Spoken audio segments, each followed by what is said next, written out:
Welcome to the classiest place on earth and happy, sleepy fucking Sunday. It is so weirdly gloomy outside. I feel like tired. It's weird. I feel like the morning didn't start because it's just like so overcast. Good morning, and I hope you're doing well. The time flew. I literally looked at the clock and it was like 1 minute till I was like, fuck! Because I just didn't even, it's not, it's not, bright out. It's really dark. It feels like nighttime or like I woke up too early. Yeah, that's literally Zach is I'm so jealous. Zach's taking the day off. Well, he doesn't have sorry, there's something in my eyeball. He doesn't have drop frames today. So he's taking the day off to just play Baldur's Gate. Totally understandable. It's a fantabulous fucking game. But he's so like snuggled in bed right now, just completely dead asleep, and it's envious. I'm envious. He looks so comfortable. Honestly, I've never been one to lay in bed. I can't lay in bed. Like, I physically can't do it, but I wish. Like, I look at it and I'm like, man, it's gloomy. It rained. Look at him being snuggly. Holy shit. I fucking wish. We went to sleep watching the weirdest thing last night, my dudes. Not the weirdest thing, I should say. I fell asleep with a headband on again. God damn it. Every time. Um, so I found a website and I kind of just want to show it to you guys. Do you guys want to see this really weird website I found? It's not weird. I keep calling it really weird. It's weird in that it's super unique. I've never seen anything like this in my life. But we went to sleep. I mean, let me just show you. Hold on.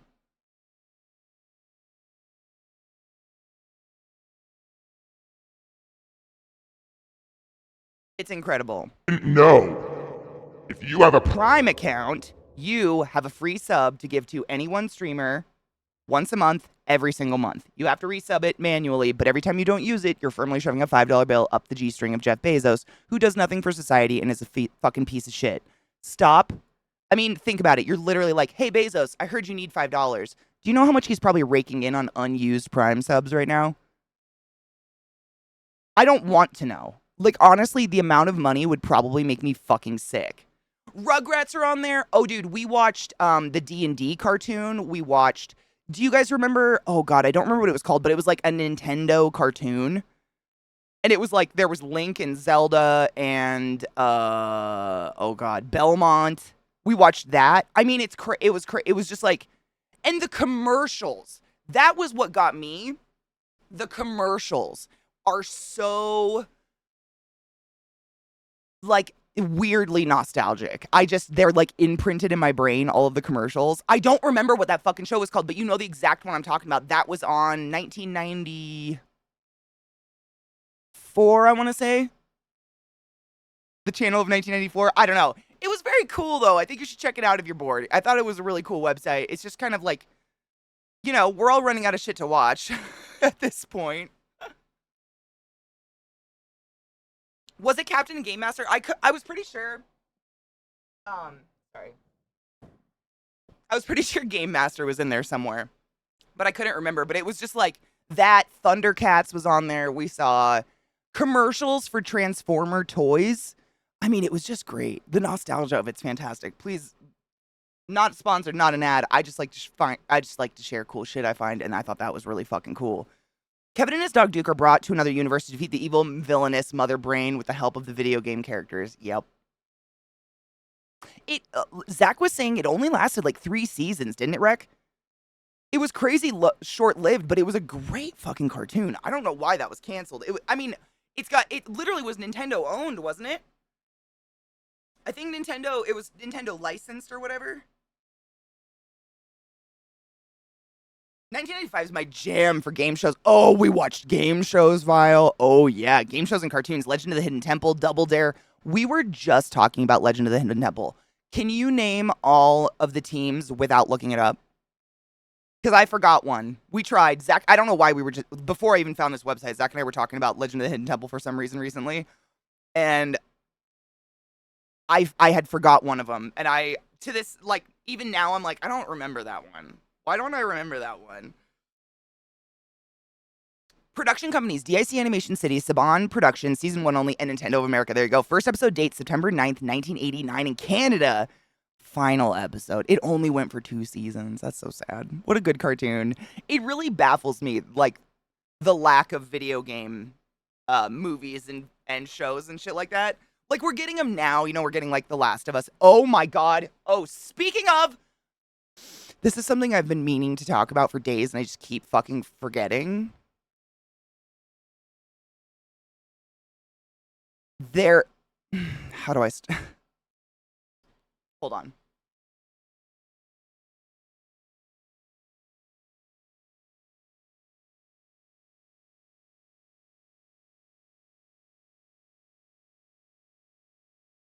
This is very important. On Peacock, I believe it's on Peacock. I had to look it up. On Peacock, they have created a show called Twisted. They've created Twisted Metal as a series. I'm not gonna show you the trailer. Don't watch the trailer. It's shit. It's garbage. It's pointless. Don't watch the trailer. The trailer quite literally almost led me to not watch the show. The trailer's so fucking bad. I don't know who the fuck put that trailer together. The show? Oh my God. The show is so good. And we just finished it last night. I mean, they're leading into a season 2 quite clearly, but we just finished season 1 last night.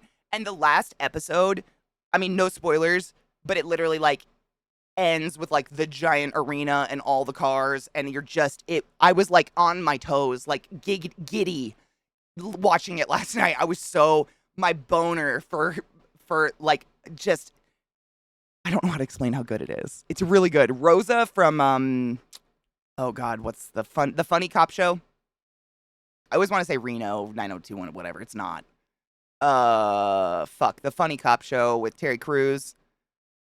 Brooklyn Nine-Nine. Rosa from Brooklyn Nine-Nine. She's one of the main characters. Thank you. She also is Maribel in Encanto. She can sing. I know, crazy. And then the main guy, what is he in? He's a good actor. I just can't think of anything he's in. Hold on. What? I can't. Oh my God. Good morning, Berserker. How are you, love? Thank you, Alark. Yes. B99. I fucking love that show. I'm just really bad with names.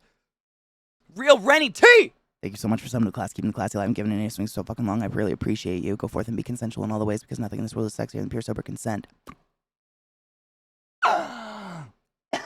Anthony Mackie, thank you. I knew it was a weird last name. Weird. Interesting. He's phenomenal. Like, I don't know what it is about his face. He has a face that's like a child. He has, like, this childlike wonder in his face, and it plays so fucking well in this character. Please just watch the show. I don't know what else to say. Do not watch the trailer. It will ruin your day. Watch the show. If you have any semblance of what that game was, you will die. It's so good. It's really good. And it's actually they kind of did like in Last of Us, where it's like very, very the video game theme, but also there's some like interpersonal things, and it's bloody. Like, I guess gore warning. There's they don't hold back. You know what I'm saying? Just lots of bullets through heads in funny ways. It's not just like bullet hell. It's more just like, oh, okay. At one point, you get to see a man fully naked smear his body in Crisco and try to fuck a dead body. I don't know what else could get you to watch this show. Talking about Twisted Metal, yes. Oh my God, Vile. I just finished it last night. It's so good. Rosa's my favorite too. I love Rosa. She's just great. He played the Falcon in Marvel. That's what it is. I knew he was in some fucking big role. My head's so stupid. Yeah, this is him. Anthony Mackie, this guy. But he's fantastic. And just like a sidebar note on Twisted Metal, this is important to me as someone who has struggled with like eating disorders in my body my entire life. It's so refreshing to see two main characters that don't have abs. Really?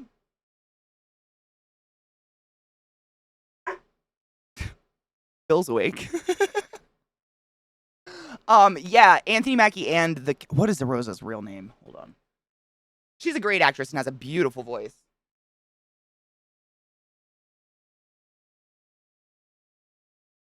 What is her name? What is your name? Tell me your name. Stephanie Beatrice? Beatrice, whatever. Good morning, Will. How are you? It's on Peacock. Please watch it. Do not watch the trailer. Do not watch the trailer. Do not watch the trailer. The trailer literally almost drove me not to watch the show. It's so... The trailer makes it feel like they just named a show Twisted Metal to get gamers to watch it, and that it's all like a romance. Literally, the trailer makes it out to be like a rom-com. It is not. However, there is a really funny sex scene in a ball pit.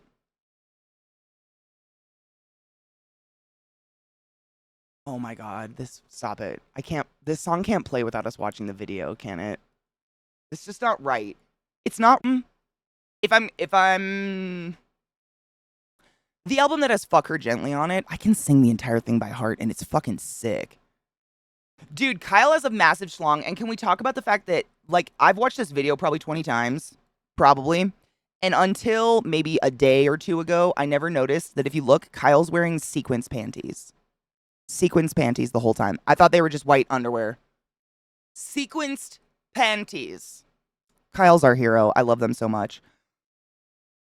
Yes, Berserker hard same. I fucking hate flies, fruit flies, mosquitoes. I don't want them. I kill them without remorse. I don't give a fuck. They can die.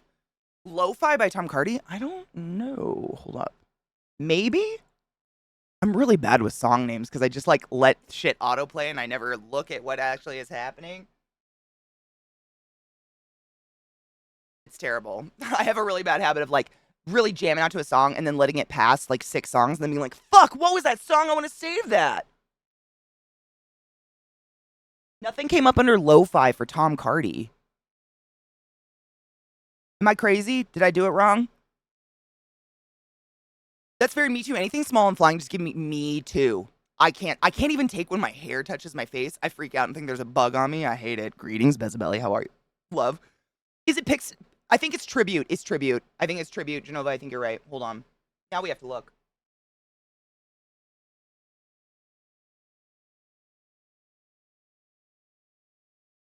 I think you're right. Wonder Boy, won't you take me away from the mucky muck? Yeah. That album is fucking legendary. Let's see. When did it come out? 2000. Wow. I'm not going to talk about it anymore. I feel old. Ever Gently is my go-to karaoke song. The cringe is delectable. I love it so much. This is a song for the ladies. But fellas, listen closely. I just realized I left my bong in the kitchen.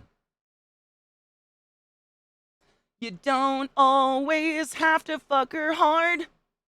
In fact, sometimes that's not right to do. Sometimes you gotta make some love. And fucking give her some smoochies too. Sometimes you got to squeeze. Sometimes you gotta say please.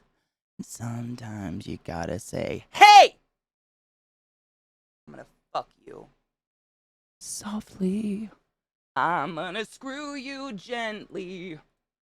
I'm gonna hump you softly. I'm gonna ball you discreetly. Okay, I'm gonna go grab my bong. Sorry. Close your eyes. I'm a dirty, wretched man. Call me granddad, 'cause I fucked your nan.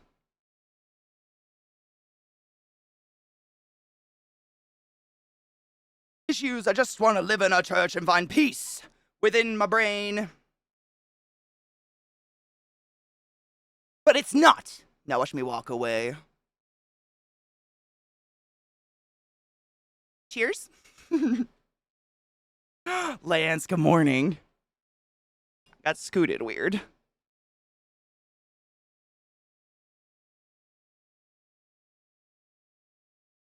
Okay, I'm sorry. The music, I really do get lost into music really bad. I don't know if that's an AD thing. I seriously searched lo-fi, nothing came up. How? That's really weird. I got the link. It's weird that it just didn't come up for me. I'm baffled.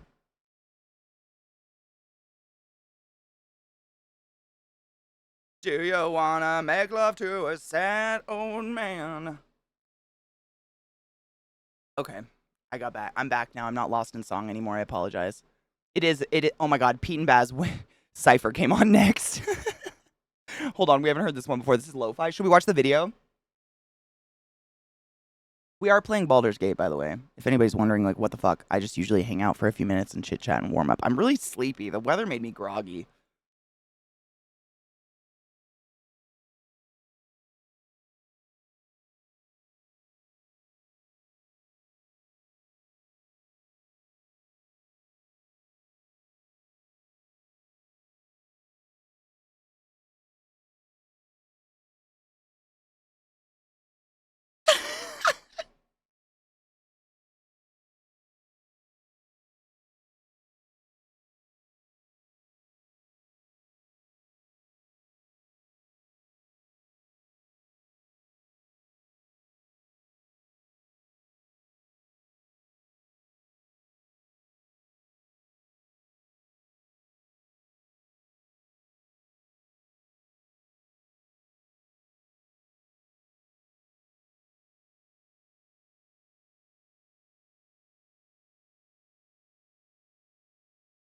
That was really good. If you've never seen Tom Carter, you've never heard of him before, he's a work of art. His song Anxious is like my anthem. I hate it so much.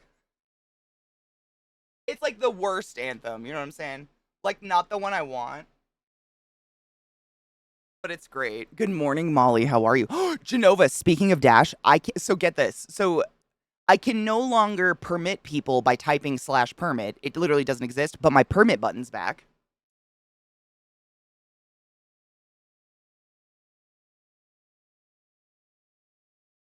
Okay.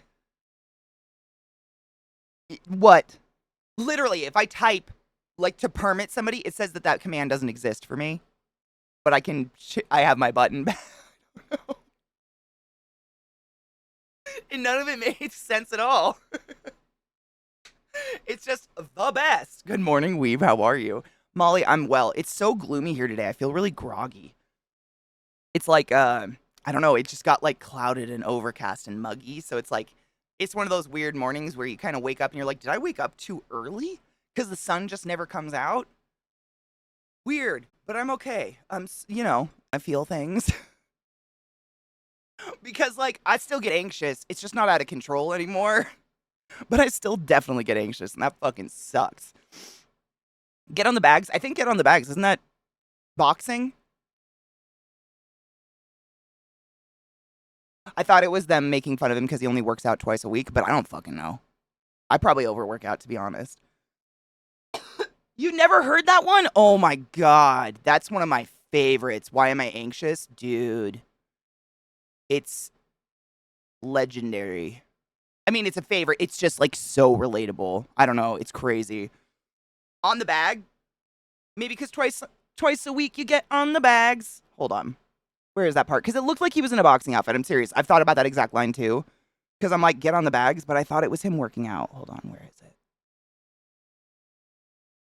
Oh, fuck. Whatever.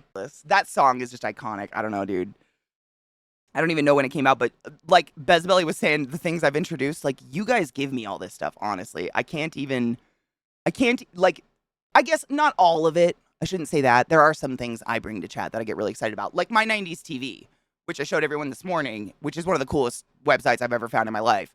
But, like, most of it is you guys hand me this shit, and I'm like, guys, want to see it again? Also commonly referred to as getting on the nose beers. No. Seriously, so it's Australian slang. I forgot. I didn't even take that into consideration. He's Australian. So the bags is it specifically coke? Or is it just like the bags is like drugs? Oh, I love Bandmade. Oh, fuck yeah, Scott. Have you never heard of them before? Bandmade fucking blows my mind. They're amazing. It's just coke. Okay, cool. I love us. Dude, no shit. Bezbelly, I just went over to Scott's house a couple days ago, and he has nasturtiums, and I lost my mind. His daughter was showing me the garden. I'm like, you know you can eat the nasturtiums, right? She's like, yeah, I already did. Please don't act stupid, Katie. I'm like, oh, okay. She didn't say that, but you could see it on her face. They are. That's what I'm saying.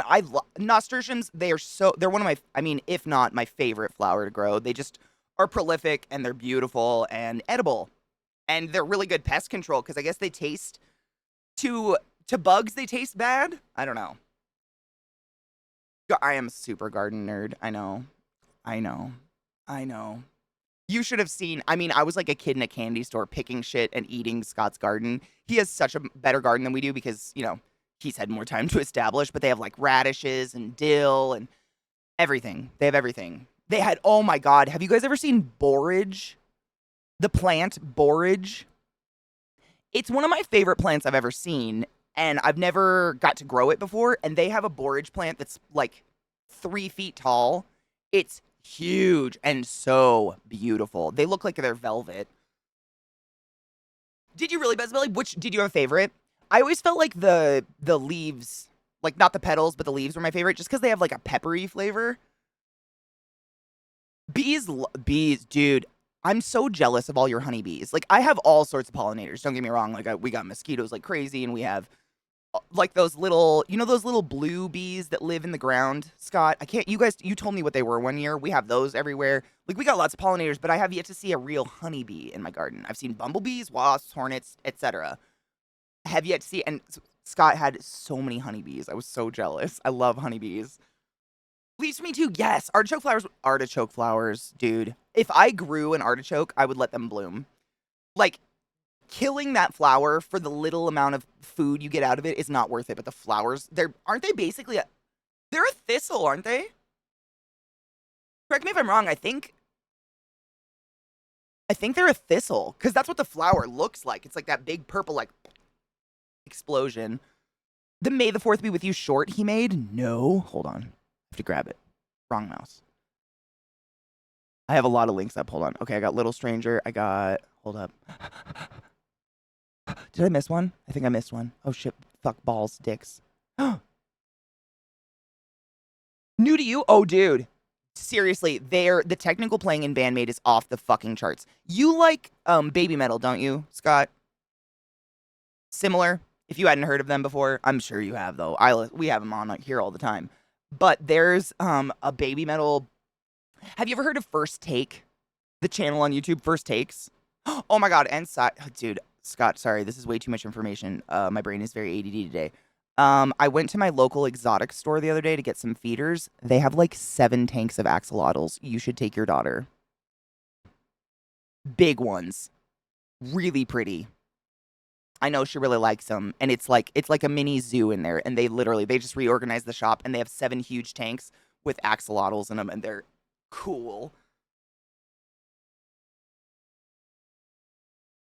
It's taken us 4 years. Exactly. And that's the thing, Scott, because you lived here. Like, we've been rototilling. We've been adding, like, this. Last year, we did the fence, which was like $13K, which strapped us. This year, it's been me hand rototilling, like, mulch and dirt and sand and, like, other things into my yard. So it's not just clay and trying to level that shit out. We actually just laid, what is that weed? The weed sheeting? The black, like, sheeting? I don't remember. I don't even know what weed sheeting. I don't know what the fuck it's called. We just laid that out and made trails around the yard for where I'm gonna put stones and stuff like that. But man, it takes a long time to get a good garden going. We have a gigantic belladonna. Oh, they're so pretty. I love them. You're a thistle. Yeah, they're like a pink purple explosion. This Barbie gardens, dude, for real. Everybody's Barbie pink on the inside.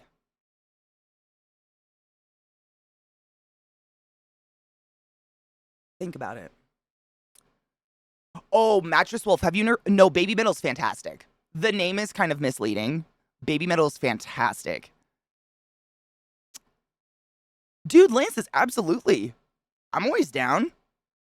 Oh, our drummer man strikes again? What? He's been very active lately. What did we get recently? We got Tenacious D, or we got Jack Black, Tenacious D. What was the one right before that we watched? The release of Don't Autoplay. I'm just moving shit over. Oh, what was it?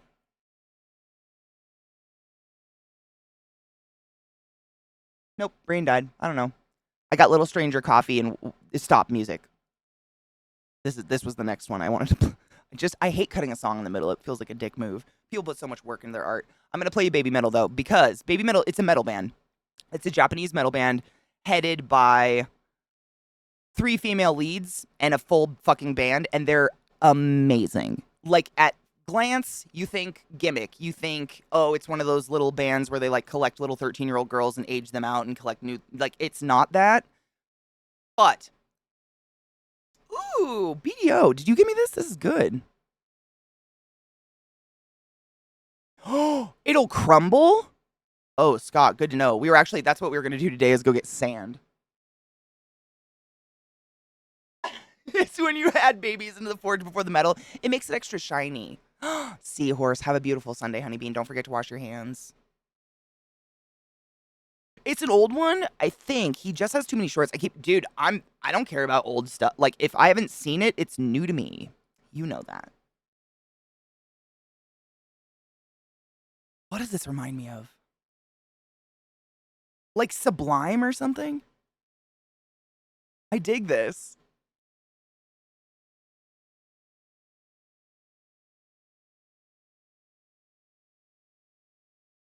Oh, dude, fuck yeah, Scott. We might. I think that was either today or tomorrow, but I'll text you. I take them myself, but edibles don't do anything for me, unfortunately. The fiance can't take them anytime soon because she's trying to find a better job. Oh, fuck. And they're constantly giving freebies at the dispensary. Dude, I mean, even if I don't eat them, I have a lot of friends who eat edibles. Like, if you want to get rid of them and you know how to ship shit, you know. This is... I'll give you guys a link again. This is Little Stranger Coffee and a Joint. I dig this. I'll give you guys the link again. This is great. I gotta save. And a joint.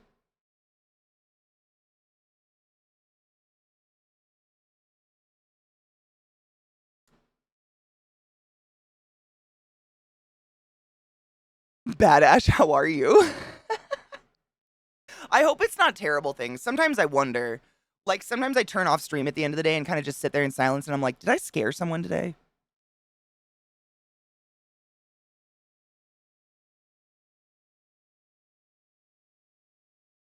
This is dank.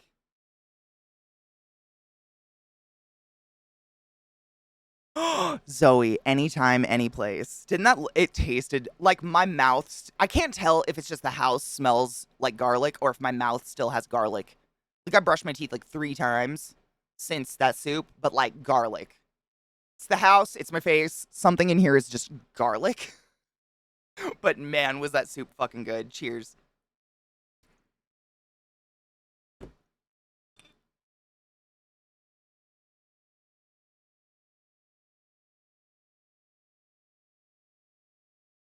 I gave you guys the wrong link, but I don't. I don't know how. Because I definitely copied this link. Hold on.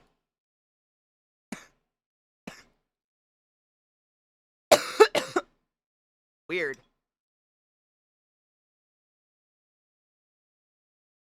I swear I copied the link. And then I saw it was Bo Burnham. I was like, what the fuck? I didn't mean to share Bo Burnham. This is not Bo Burnham. I'm copying the link. I swear to God, I could even show you what I'm doing. That's so weird. It's copying the link for this song and giving you Bo Burnham. Do not click my link. Click BDO's link. Big Daddy Obert's link is better than... I don't know what's going on. I swear to God. I'm copying the link. I don't know. The world's broken. Fuck it all. Do not follow my link. Follow BDO's link, please. So Baby Metal. I was gonna share that with you guys real quick. Is this the music? This is lyric video. So we're just gonna listen to this song, but then afterwards, I'm gonna play you a different version of this song by the exact same girls, and you're gonna pee your pants. This is Baby Metal, by the way. They're fantastic. I don't know what else to say. They're great. They're really, really good. It's actually highlighted. Like, I literally double-clicked the link, so it was all blue. Right-click and copied. I didn't even do a keyboard shortcut, and it didn't. It's copy. It's like, I think the link, like, you know how sometimes your browser fucks up and doesn't update the link as you go through YouTube. If that's never happened to you, good luck. You're doing great. That's definitely happened to me though. Like the fucking address bar freezes or something. I'm assuming something like that must have happened because that's not me. Dog farts or garlic. Oh, the dog. Dude, last night Lilith was killing me. Not being yourself unless you scare at least one person every day is how I live. Dude, at my rate, I guarantee I'm scaring someone, at least one person a day. I have to. With the medical stories and shit, not on purpose. I never aim to scare any. Well, sometimes. I want to scare you into taking care of yourself. Let's put it that way.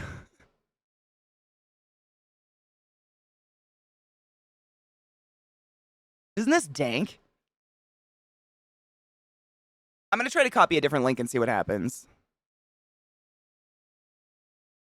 What is this? No, that does baby metal. That worked. So refreshing my browser maybe fixed it. I don't fucking know. I'm always scared. Seriously? Of what? What's with what horse?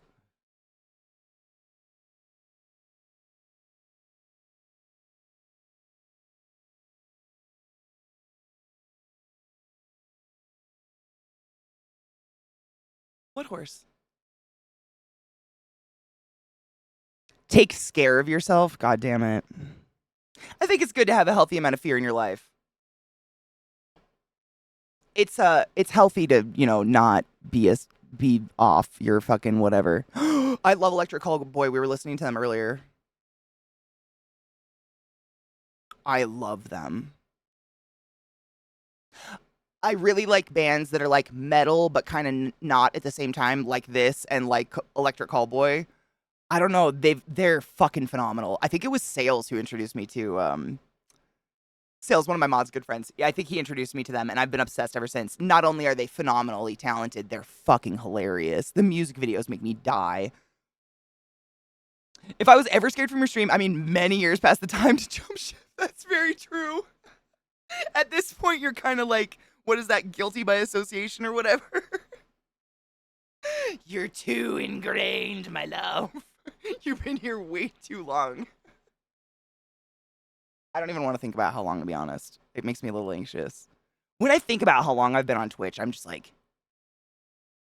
it kind of is like a brain lapse a little bit in my head. I don't know. It's weird. Time, it's very bizarre. It doesn't really, I don't know. I still feel kind of just like I'm a 16-year-old floundering and trying to figure shit out, Or just long enough. Mr. Burns' hands. Oh shit, my Chad did the thing. No. Oh yeah, the soup. So if you're not on Twitter, good for you. The platform's dying. I just don't know where else to go. But so Zach's had a couple days of just like stress. He's had a rough couple of days, my poor man. Just nothing like life altering, like horrible things. Just like when we just in general get anxious and stressed about some things. We have Burning Man coming up and a couple cons and like a lot of travel and it's expensive and shit like that. And he'd just been feeling kind of down. And so yesterday when I got off stream, I was like, what? I was thinking to myself, like, what is something that never fails to like brighten Zach's mood? Like blowjob, he's working, can't necessarily go suck his dick. Food. So Zach's like favorite food, I guess, in the world is Olive Garden's Zuppa Toscana. Which is hilarious to me. I don't think I've ever actually eaten it at Olive Garden. I haven't been to Olive Garden for like 500 years. I don't even remember. It's been so long. I have not been there. But that's his favorite thing in the world. And when he told me that, I Googled like a recipe for it. This was ages ago. I've made it a couple times now. Like this was like a year ago or something. I Googled a recipe for it and made it and it blew his mind. And so I've made it a couple times since then and I did it yesterday. It's super, like it's easy, but it takes like 3 hours to make because it's so fucking time consuming. It's like, do this step, take everything out of the pan, do this step, take everything out of the pan, do this step, take everything out. Like you're just constantly cooking everything separate. So it takes a really long time. But fuck, dude. It's so good. And I made bread. I tried to make one giant breadstick and it kind of ended up more like just a brioche. So I cut it up and made garlic bread out of it. Oh, the drummer boy short. Yes. Hold up. I have two. Oh, here. Let me clear out some links really quick. I've got too many. I'm gonna accidentally click the wrong. I'm gonna accidentally So, quick break before that happens, because I'm an adult and that has yet to happen to me, and I'm feeling really good. That lyric. Whoa, fan. Welcome back. It is so weirdly gloomy outside. All aboard this X train. Dude, this music video scared the fuck out of me when it showed like he had an accident or something. No, he had a clot in his leg. What was it? A massive thrombosis. Dude, that's fucking wild. We delivered to my front door, dude. I wish. Even in Colorado, like one of the original legalized states, we still can't get things delivered. We still can't get weed delivered. Which is, I mean, honestly, it's literally my weed shop that I go to all the time is like 2 miles away. So honestly, it's not that big of a deal. It's just like late. It's like I gotta put real shoes on and like go out, interact with somebody. Really, that's the exhausting part. We all know. I wish it's a state rule here. I think Aurora, like the county of Aurora or something in Colorado, tried to pass it. I don't know if they got it approved or not, but they haven't approved it here yet. And I just don't know why. Because, I mean, we literally legalized shrooms recently, yet you still can't get weed delivered. I heard in Lay Pipeline that Amazon is trying to get into the weed business. They want to be the official weed delivery of the like country when it's federalized. I think they're like working up, you know, for when, if it's federally legal or whatever, which can you even fucking fathom? As long as I don't fuck my weed up, that'd be amazing. Oh, we've been looking at all sorts of states to move to, not because Colorado's like the worst in the whole world, but it's hard. It's the weather's intense. Neither of us really enjoy the negatives and then the 150 billion degrees and the dry and the mud and stuff. It's a little intense. Oh my god, we had sky poops the other day. Normally, when we get those massive storms while I'm streaming, I don't go outside and like actually look at what happened. The other day we got one. Oh, it was the day I was downloading fucking Baldur's Gate. When I was downloading it all day long, we got hail, like big, like go check my car and make sure there were no dents in it, hail. And I took a picture of them, but they literally look like deer poop. But like celestial. Imagine celestial deer poop. Every single little nugget looks like a galaxy on the inside. I'll have to post them. I took some really cool pictures. The one I get is from Schenectady, so it's a little bit, well, not too much, but also fuck driving there. Yeah, fuck driving there. But it was cheaper than my medical stuff. Wow. Cheaper than the medical, even getting it delivered? That's amazing. Fuck, the homophobic chicken place is closed today, so I'll never get a chance to try it. Aw, darn. It's not that great, trust me. It's just chicken. Yeah, we have. Enia, honestly, like, he doesn't care. We've had that conversation. He's not like an outdoorsy person, which is, I'm not, no shade at all. He just, like, isn't like, he goes with me. If I want to go to the mountains, he'll come, but he's not like an outdoorsy person. So he doesn't really care as long as it's nowhere, like, he hasn't said this, but I would never move him somewhere where it's, 100. I wouldn't move him to Florida or like Georgia or Alabama or Louisiana. That humidity, I've never seen him in it, but I don't know what it would do to him. I think it might kill him. I would never do that. Like, on my most selfish day, I would never do that. If I was to get chicken, I mean, Royal Farms chicken is the best chicken, in my opinion. I like Popeyes. Popeyes is pretty decent. It can be kind of shitty, but I like spicy. KFC is not bad. It depends on where you are. Gloom, seriously. So, in my travels, and I don't know what this is, what the phenomena is, but you can go to a KFC in the north and then a KFC down in Georgia, and the one in Georgia will be better, and I don't know why. But they're both KFC. Like, they're theoretically the exact same recipe. Same with Popeyes, same with Bojangles. I don't get it. I don't know. It's very weird. Our winters here in the UP are complete bullshit. We all work from home. Winters, honestly, that's the thing. Like, winters isn't the worst. I would never put him somewhere where that humidity would murder him because I think he's 6'2". He's like a linebacker. Like, bodies like that. You guys know. Half of you're fucking fighting off heat things right now. You know. That's how he lives. He's always hot. And as much as I hate being freezing, I wouldn't do that to him. Also, Viata, like what I'm thinking is most places that get cold on a regular basis, the houses actually come with like a fireplace and a heating system. This house is dark blue for the summers and has zero heating for the winters. Nothing makes sense. Why this? I don't know. Whoever built this house here didn't know what Denver was, I think. I don't know. They were lost. It's just not built for Denver. Like, there's no fireplace and there's no air conditioning. Like, I don't. No insulation. I mean, the walls are so thin I can push them. Yeah, I don't know. I don't know what happened here. Anybody want to buy my house?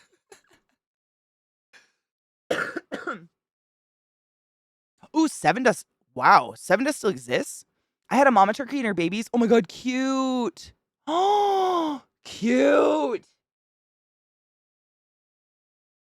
Dude, Ayenia, I totally get it. There are weird fast food things I miss too.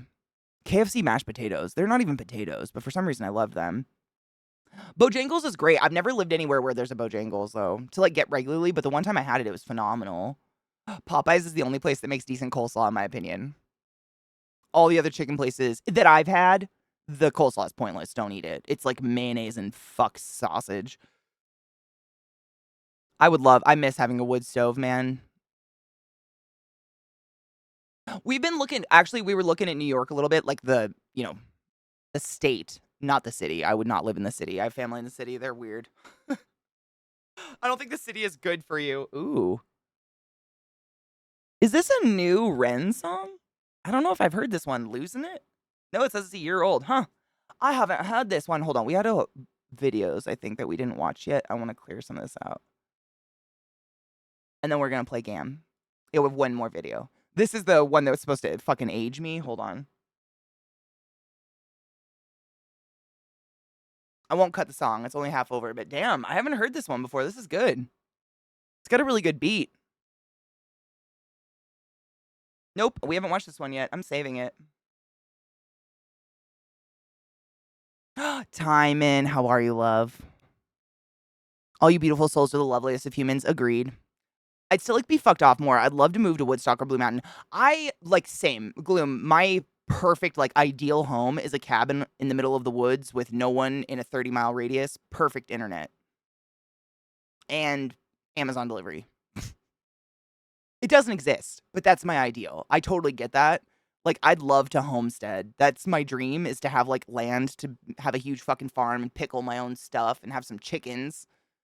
Love to do that. But,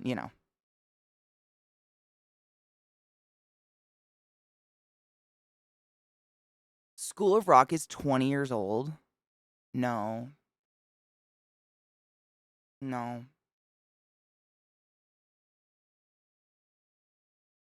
I refuse that. 30 miles seems a bit far. I'd settle for a 5-mile radius. Those neighbors, maybe.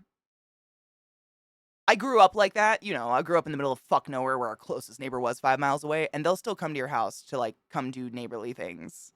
And I just don't like the idea of random people showing up at my door. I don't answer my door if someone hasn't texted me and saying, I'm coming over first. I don't even answer my phone unless someone texted me first. I just don't. And it's not because I'm scared of them. I'm not going to answer the door with a gun. I'm just, socially anxious and don't want it. I want to be away from where, the Jehovah's Witnesses can find me. I know, Kel, we are not. I refuse it. I'm packing a bowl. Fuck all of that. Wait, I think I packed a bowl. I did. Cheers. Viata, how was those crystally buds the other day? Were they pretty fucking good? Because, I feel like your chats just got really sparse and it would just be like, uh-oh, oh no. And I've wondered, how did you feel? Same, Gloom, and that's what I want as well. And a 5-mile radius isn't enough for that. Personal experience. I want to be able to stand on my deck and smoke a blunt in my panties and not have anyone know or see me. That is what I want as well. Same. If you find that, will you please let me know? Samesies, back at you. Yeah, this is, and it sounds so, I know it sounds kind of selfish and neurotic, and I know it's partially because of the way I grew up in the middle of fuck nowhere. I want to have the choice whether or not I interact with a human. I don't want it to be something that just has to happen to be a cordial person. I'm never going to just stink eye my neighbors. My neighbors are literally banked up against me. If I go outside on any side of my house, people can see me and will, and they're 20 feet away.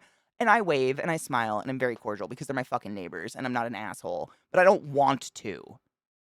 I don't want to have to see a person. Like, I want to choose to see a person. Because I don't hate people, but it's the lack of choice. It's the fact that, like, I can't go outside without a human being waving at me. I hate it. I don't want it. Like, it's the worst. But I don't hate people. Like, I just want to have the choice to see them and then the choice not to and be outside at the same time. Like, one of the things that drives me crazy about living in a neighborhood, and I've never really lived in a neighborhood other than apartment buildings before, is that they're constantly loud all the time. People are either setting off fireworks or having a barbecue or having a family party or having a quinceanera, or the elementary school 1 block away is screeching, which is fine. But for someone like me, I need a place where I know I have solace, and that doesn't exist. Like, 24/7 our house is loud because one of us is screaming. That's no shade on either person. We fucking work here. But I can't go outside and find solace. It's screeching, or it's my crazy racist neighbors screaming racist things, or it's the drug dealers with some fucking, car outside in the road. It's always something, or it's sirens, or it's the 8 fat Pomeranians across the streets just yiping 7 a.m. to midnight every day. It's always something. There's no such thing as, like, peace. It just doesn't exist. And it drives me, like, that's kind of what drives me to smoke more weed, I think, than normal, because I just can't. I need to be able to go outside and breathe and just be like, oh, wow, nothingness. Village life, that's kind of how I grew up, Fox. Literally, my town, I mean, I don't know what defines a village, but the town I grew up in, spent the last 4 years of my childhood in, was population less than 1,500 people and still is to this day. Like, there's a gas station, a lumber mill, a church, and a bar. 1 high school, 1 elementary school, 1 middle school. That's it. And then little houses. But the kids that attend that high school, like, my bus ride was an hour and a half in the morning to get, and I was the last stop. Like, I lived on the Indian reservation, and they would go all the way out to the Indian reservation to pick us up. A group of kids would, like, walk to the end of their massive driveways, and we'd all stand there in the winter. It was great. But that's the school district. It encompasses, like, I think 3 counties or something crazy like that, because there's just not that many people. And what the downside is, though, there is nothing. Like, when there's no people, there tends to be nothing else as well. Like, the closest movie theater was 2 hours away drive to Spokane. The closest mall, which was literally to buy anything, the closest, like, to buy anything that wasn't just food, was 2 hours away. That was Spokane. Like, everything is 2 hours away. Everything. The common, like, those, like, you're from Washington when, is, do you measure distance in time or miles? Time. I have no idea how many miles things are apart. It's just time. Oh, it's 2 hours. That's an hour. That's 45 minutes. Because everything is. And it's so bizarre to me that, like, now I've become, like, oh my God, the weed shop's, like, 2 miles away. I don't want to put pants on. Like, what the fuck? It's really weird. I need that peace, too. Seriously. That's why Zach and I went to the mountains. I took him to my favorite place up in the mountains. If you guys live in the Denver area, I highly suggest going to the Guanilla Pass summit and just pulling over on the side of the road and going up into the summit. It's so bizarre. The air is so thin and there's no trees because it's, like, windy. Everything is, like, little plants like this tall that are, like, little succulents and stuff. And it's just rolling hills like this, and you can walk miles into it. And it's open, and I take the dogs out there and I can take them off leash and they can run. There's no risk of, like, bears getting them or, like, them getting into a road or something like that. But because of the landscape, it's just, like, kind of these weird rolling hills and there's no trees. There's nothing for your voice to bounce off of, and it's freakishly quiet. It's kind of like being in a sound booth, but it's the summit of a mountain. It's so weird. And I took Zach up there and I was like, Zach, just shh for a minute. And I just stood there and he was like, what? I'm like, exactly. You can't hear anything. You can hear literally nothing. The dogs get 20 feet away. You can't hear their collars jingle anymore. It's very bizarre. It's weird, but it's so relaxing to my brain. And there's never any people up there because there's, nothing to look at. It's fucking gorgeous. Go. Cheers. Sorry.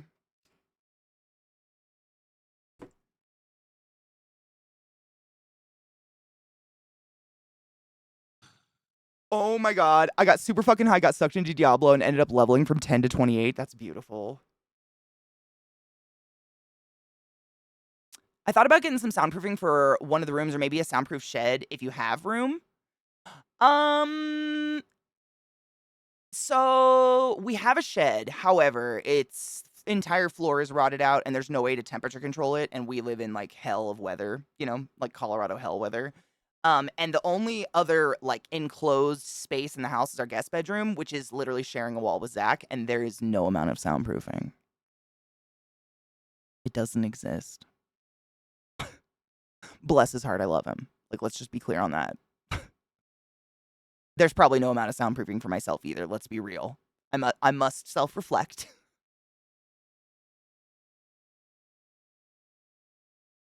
Oh my God, Chautauqua? No. Is that how you say that, Chautauqua? No, but really weird. In the town that I lived in a little bit in Eastern Washington where my dad died, there's a fair every year called Chautauqua. And I think it's spelled exactly the same, which is so weird. I've never seen that word outside of that. It's a little town called Chewelah in Eastern Washington. And they have a fair called Chautauqua. Weird. I wonder if it's named after Chautauqua up in Boulder. I've been up to Boulder. Boulder is like when I go to the mountains, I tend to go to places where there's not like a town or something like that, simply because all of the mountain towns really bank on the fact that they're in the Rocky Mountains and they're just overpriced boutique stores and shit. It's not really anything like worth stopping in, I guess. Like there's cute ice cream shops and maybe some decent food or something like that. But do you know what I mean? Boulder is how you ruin a mountain town. Thank you, Kel. Thank you for saying it. I didn't want to say it. I haven't lived here long enough. I feel like my opinion doesn't. I've only lived here, what, 3.5 years? But like, if you look, like, go on Zillow or Redfin or Realtor.com or whatever and look at the price of housing up to the border of the county where Boulder is, houses go from like 500,000 to 9 million, but they're the exact same rundown little shack. Boulder is, and it's just, that's the same with like Vail, Telluride, anywhere in the Rockies. I mean, I went, no shit, when I was driving, this was ages ago, but when I was driving from Seattle to Baltimore for my job at Hopkins, I stopped in Telluride. I drove through Telluride just because, you know, Telluride, the snow falling down. You know, I grew up on country. Don't hate me. I had to see Telluride, so I took a detour to drive through it, and it's a beautiful, I mean, fucking money, beautiful area. But I stopped at like, I can't remember what the place was called, but it was basically like a Panda Express. It wasn't a Panda Express, but it was basically a Panda Express because I was like, I need to eat something and I don't want to like shell out a bunch of money. And I think it was like a $50 bowl of noodles and vegetables. It was I mean, it was fuckwad expensive, like holy dick farts. And that's just the price of things there because the people that can afford to go to Telluride or Vail or whatever to ski have that money. It's crazy. Not my scene. Nothing!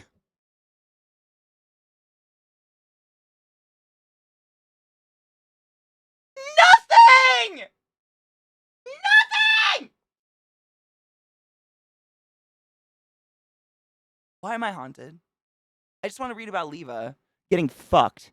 When they arrived home, Leva got into an argument with her mother and started crying. The boy said it doesn't matter. They can still continue seeing each other even if her mother doesn't approve. Did she just go home, like, covered in a cream pie? The boy is angry at Leva's mother and tells her to go back to sleep in her room, or she's gonna get hurt. The boy enjoys the loving he's getting from the girls. You can't swallow me without biting.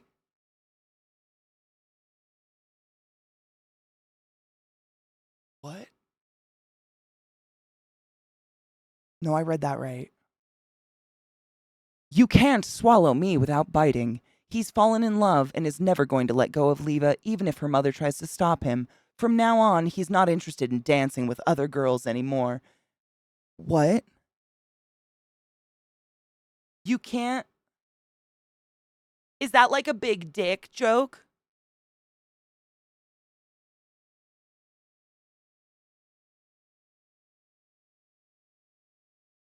I love hair gel. Don't you just love hair gel?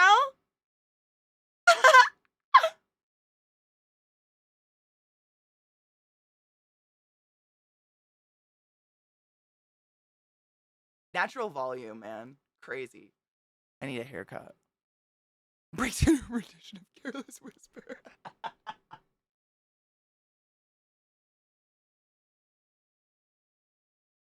No. Please, someone who knows Finnish, explain. You can't swallow me without biting?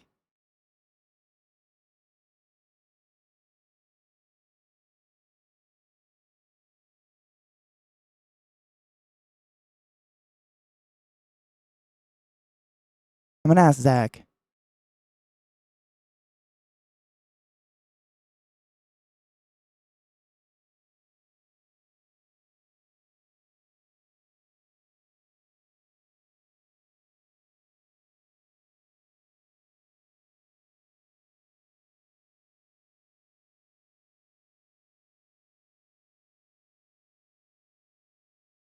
Last quote by Young Boy is, here's our translation.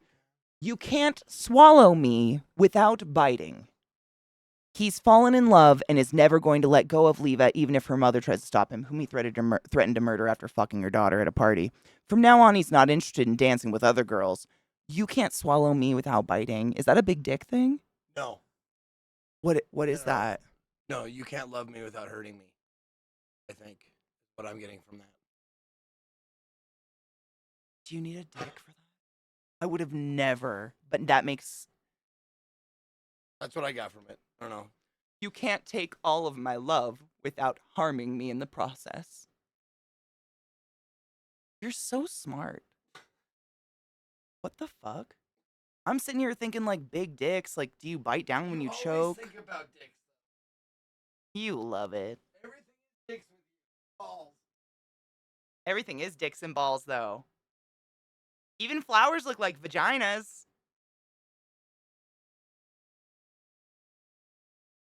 He said, if you're Georgia O'Keeffe. That's the finished text. Yes, hold on. I'll pull it up for you. Hold up. Right. This is what I'm looking at. So this is the finish. Sorry, let me move my face. I'm in a bad spot. I'm in a tight spot. And then this is the translation. You can't swallow me without biting. Poetic gem. You can't. I mean, it's like the deepest limerick I think I've ever personally experienced.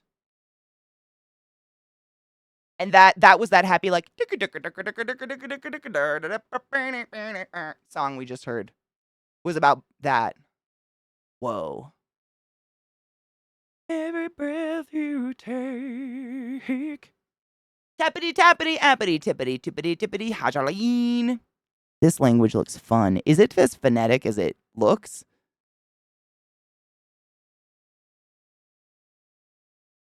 Translation with context is hard. I mean, so this is what I was talking about, how like none of this has a translation. It won't translate that part. It only gives me, see how it only highlights like chunks? So I don't have a translate for that part. No idea.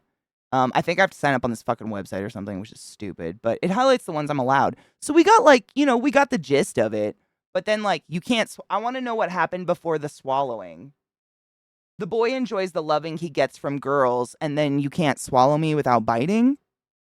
Is literally that away. What does that mean? Help me. Anyone finish? I'm a dumb American and I appreciate you. I don't want to cook after smoking this. All I got to do is use the microwave, dude.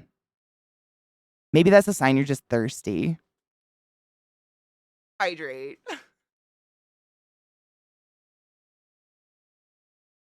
Dude, right. I love this. He just instantly said no, not BD energy. I would know. I know. God damn it. God damn it. He's real. Zach is so much smarter than me in so many ways. Like he is the puzzle man. He's the problem solver. Like when we're watching movies that have a mystery or something, 10 out of 10, he guesses the end. He always guesses what's going to happen. He solves the puzzle way before the person in the movie does. Like his brain works in ways that mine will never. Like my brain is more like rote memorization, medicine, medical things, healthcare. His brain like gears actually turn and go like and function. Can you tell I'm jealous? All right, I'm going to pull the game up. I have to pee again because I've drank so much water this morning. I don't know why, because it rained, but we have a couple. I thought I had one more. No, we have two more videos. Oh my God, Frylock, shut the fuck up. Meatwad was my favorite. Oh. As a child, my dad used to call me leather feet because I was barefoot so often. I like had a layer of callus on my foot that was like a shoe and I could run across glass. Is it different? They're not that bad anymore, but I still go barefoot a lot. I was 100%. I remember one time, I don't know, is it I always fuck up the names for like camper, RV, etc. But it's the one that like goes onto the back of a truck. So it has like a sleeper part that goes over the cab of the truck. That's where me and all 4 of my sisters would sleep. And because it was 4 of us, we had to sleep with our feet like dangling off the part that you like jump out of. Because we were all relatively tall and there was a lot of children. And one morning, my dad woke up and sat there and scratched the bottom of my feet, and I wouldn't wake up. And he just like was doing this, and it sounded like fruit leather. It was like just I was awake. I was ignoring him, and I was like, my feet are terrible. This is a problem. But I could walk on anything. Wild children. A 5th wheel. That's what it is. Thank you. I mean, everybody has a certain amount of callus on their feet if you ever go barefoot, but I do not have a full callus anymore. Like, I had to wear shoes to walk through a creek up in the mountains the other day because my poor feetsies hurt on the sharp rocks. I am nowhere that hardcore anymore. Bummer, dude. Those were, oh god, we became Carl. I'm a little sad about it, but also not. Could I walk on water? No. But I was in it a lot. I grew up kayaking a lot. I guess that's kind of like walking. No, it's not. It's not. That's Delphinus, you fucking generous fuck. Thank you so much for gifting 5 subs in the chat. Finfile Shazam? Oh my god. I can read, I swear to god. I do it sometimes. A non-rebel monster back in Fionis. Fionis. I'm so sorry. Thank you for gifting those subs in the channel. Enjoy your fucking emotes. Welcome. Fuck me. I gotta close a bunch of windows, and then we're gonna play some fucking Baldur's Gate, because like the rest of the world, I truly am addicted. Although, I move really slow, so if you're worried about spoilers, it ain't gonna be here. Trust me. I'm not the one to give you spoilers. I'm slow as fuck, and I take my time, and I enjoy myself. It's too early in the morning for lies. Please don't tell me that you could walk on anything when you couldn't walk on water. Thank you for your service. I mean, I do have problems walking sober. Like, sometimes, I'll be scrolling through Instagram and it'll just come up like a gymnast, like flapping around on some bars. And I'm like, man, this morning I slammed my hip into a wall that I've been in the presence of for 3.5 years now. But my body was like, where'd that come from? We are not me and this person are not the same. You know what I'm saying? Like, we're both human, supposedly, but like, I don't know. When I tell you to come, you better come. Novice Jack, thank you so much for using that Prime motherfucking sub. Did you know if you have an Amazon Prime account, you have a Prime sub you can use every month on any streamer of your choice? Amazing. We still get the same payout, and every time you don't use it, you're firmly shoving a $5 bill up the asshole of Jeff Bezos, who makes millions of dollars and does nothing for the universe. Think twice. Use your fucking subs. Use your grandma's sub. Use your mom's sub. Use them all. Streamers are starving. And penetrates thine asshole. Hail Satan, bitch. Thank you, you generous fuck. Cheers!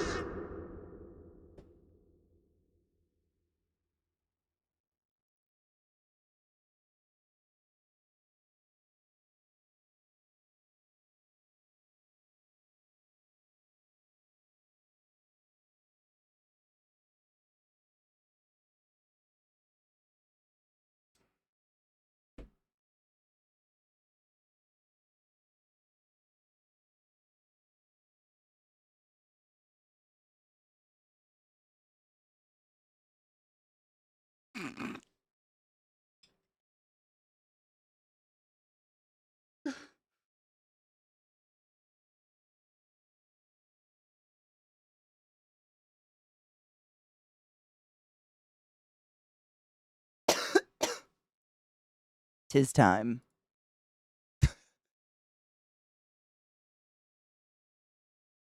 I'm really hoping the game runs.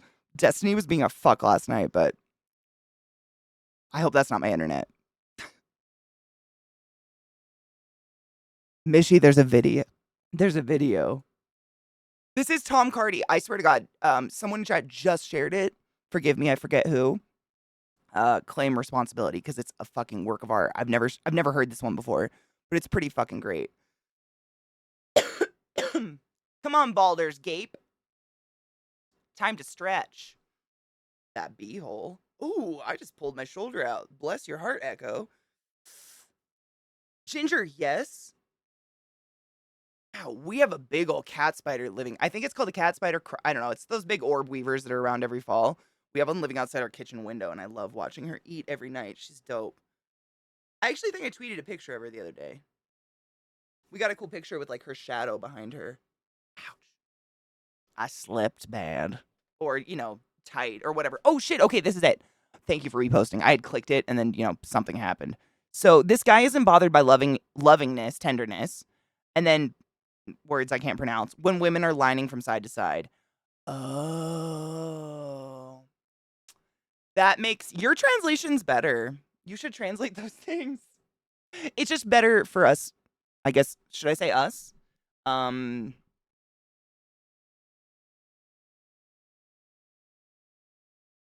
Us there, dang darn damn Americans. Mm-hmm. Yuck.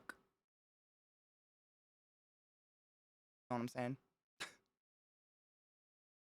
We're a little dumber than the average, and I hate to, come on, we are. It's just facts. We're fucking morons. Our education system fucking, life, wait, no. Art imitates life, right? That's the one. Oh, I did not turn my controller on. Shit. Please work. Please don't be a chode. You know what's funny? You can, what is it? Eat my, hold on. Isn't it the definition of a chode not massive?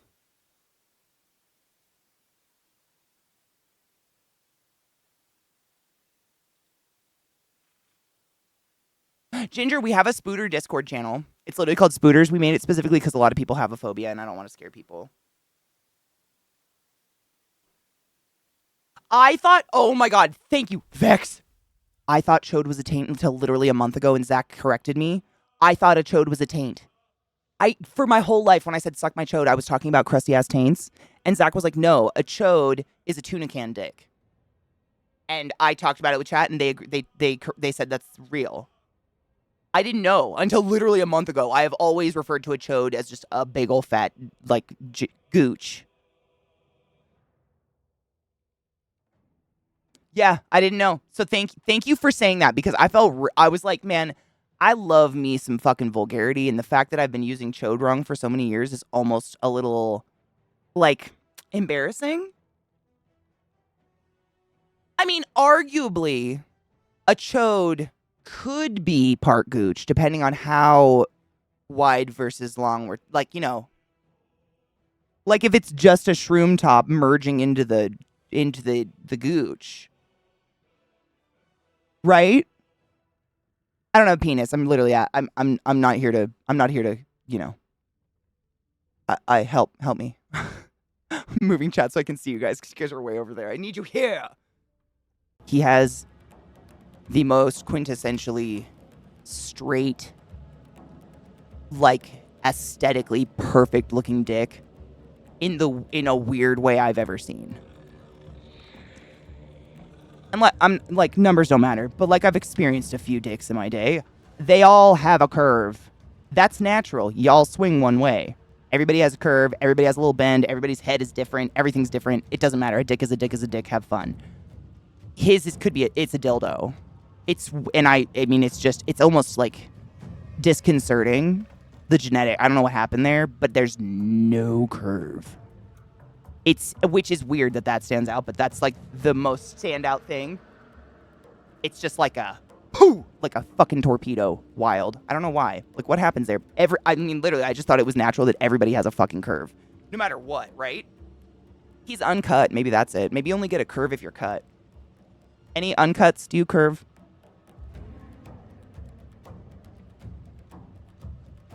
Dude, Kel, if I get any codes, I'll throw one at you. Sometimes they see us playing and they'll throw us some codes for community and stuff. Uncut, curved, varied. There we go. Okay, they're all curved, yeah. That was my theory, because I've never, and every vagina I've played with, the labias are different lengths. Like, that's human nature. We're uneven. We're not symmetrical. Maybe Zach's symmetrical. Weird. That'd be weird. Like one of those freaky people that, like, have no, like nobody's symmetrical. Everybody's jaw's a little bit off. Something's a little bit off. Nipples uneven, whatever. Uncut, no curve. Ooh, there's a no curve. You're rare. I mean, and out of sexual context, I have seen thousands of dicks in the medical context. They're all curved. I've never seen a fucking, like, dick in my life. Sorry. I think he's talked about, I mean, he doesn't care. I don't care. Uncut. Maybe it has some, maybe, But I mean, we've got an uncut and a short shriveled and to the left. Is it cold? You sit in front of the AC again. Uncut and unrated. Hello. He may be lab grown, I'm wondering. I mean, even a little curve. Like, I've never experienced a straight up 90-degree angle dick, even in a medical. Well, I've seen a broken dick, but that was it. But, like, everybody's got a little bit of a swang. Not Mr. Zach. He does. It's just crazy. I'm going to answer you. I'm going to take a break 'cause I already have to pee. I swear to God. I'm drinking so much water. I just pee constantly. But I kind of have the same thing. Like, there are some nights where Zach will want to get takeout, and I'm like, you pick. Like, I just can't. I have bad luck for some reason. What I've found it's not foolproof, but it works, is I sit and I think, like, what do I want to eat? Like, do I want meat? Do I want a burger? Do I want some sort of Asian food? Do I want some sort of Mexican food? Like, I think just a general. And then I go on to, like, the Googs, and I Google best cheeseburger near me, whatever, or for delivery near me, or whatever. And then it'll usually pull up, like, a list, hit see more, and then it'll pull up a list of all these restaurants near you that make that item you like with high reviews. I usually look not necessarily for the highest reviewed place, but the place that has the most reviews, because, you know, you can get 50 people to give you 5 stars, and then the 3 people you actually delivered to give you 1 star, and it'll still look like a 4.0 star delivery place. But when you have, like, 45,000 reviews or something like that, it's really hard to fuck that score. So even if it's like a 4 or 3.5, it's usually a pretty decent place. But what I find, and this is just me because I love all food. It's really, it's odd that I'm not picky. It's more texture things. But what I find is I go to those places with the big reviews, and then I go look at the photos that customers have taken of their food. It's crazy, I know. However, it's kind of like looking at the McDonald's menu versus what you actually get wrapped up in a McDonald's wrapper. And I feel like that's like, you know, you read a menu and say it says chicken pot pie. Every single one of us has a slightly different image of immediately what came up just now in our head when I said chicken pot pie. And we are all going to assume that's going to come from a restaurant, and it's not going to be that way. However, it could come a different way, but if I've seen it already because someone's photo online, now I'm okay with it. Does that make sense? Menu picks are heavily deceiving. Marketing ruined food. It's all lies. Yeah. You know what? Okay, you get it. Then I would suggest that. It's hard, though, if you can't, like, if you're like me, like, it's hard for me to get hungry and, like, focus on food without smelling it or something like that. So if I'm going to get takeout, I got to sit down and be like, what is the mouthfeel I want? Do I want Korean chicken, like, crispy, fucking gooey, sweet, wonderful, or do I want soup or something like that? I've done that so often with, like, pho, ramen, tacos. There's a million pho, ramen, and taco places separately, but there's just tons. That's, like, the popular kind of foods out there these days. But if I Google them, find the top restaurants, and then I go look at pictures that actual customers have taken of their food, whether it was delivered or otherwise, it gives me a sense of, like, okay, I'm so visual. Maybe it's because I'm a visual animal. We all are, really. Humans are really visual. Seeing it as opposed to just reading ingredients. Like, you guys know, Zach and I were invited to go to that dinner with the CEO recently, and we went to this fancy-ass restaurant in downtown Denver. A menu item literally just said carrot. And so we ordered it because we were like, who knows what that's going to be? It was a puddle of carrot puree with, like, 4 baby carrots this big with the greens attached still. So that was including the greens piled on top like a little house. Like, you just don't know what you're going to get. And experiences like that have also given me kind of this weird, like, PTSD. Like, I don't trust your descriptions on your menu at all. I have no idea what you're going to get. Like, I just don't trust. Everybody's trying to be so unique these days. Like, stop trying to be unique. I just want a cheeseburger with a runny egg on it. Marketing words is how people fall for snake oil shit. Yes. And why clearing up proper jargon is so fucking hard. I agree 100%. Yes. Marketing is the source of do your own research. I did my own research. Literally. Or the source. Maybe not the source. massive contributor, maybe. Something like that. And Kel, I don't know if it's just me, but my food can literally look like a dump truck if it tastes like heaven. I do come from the place of garbage plates, though, so I might be very biased.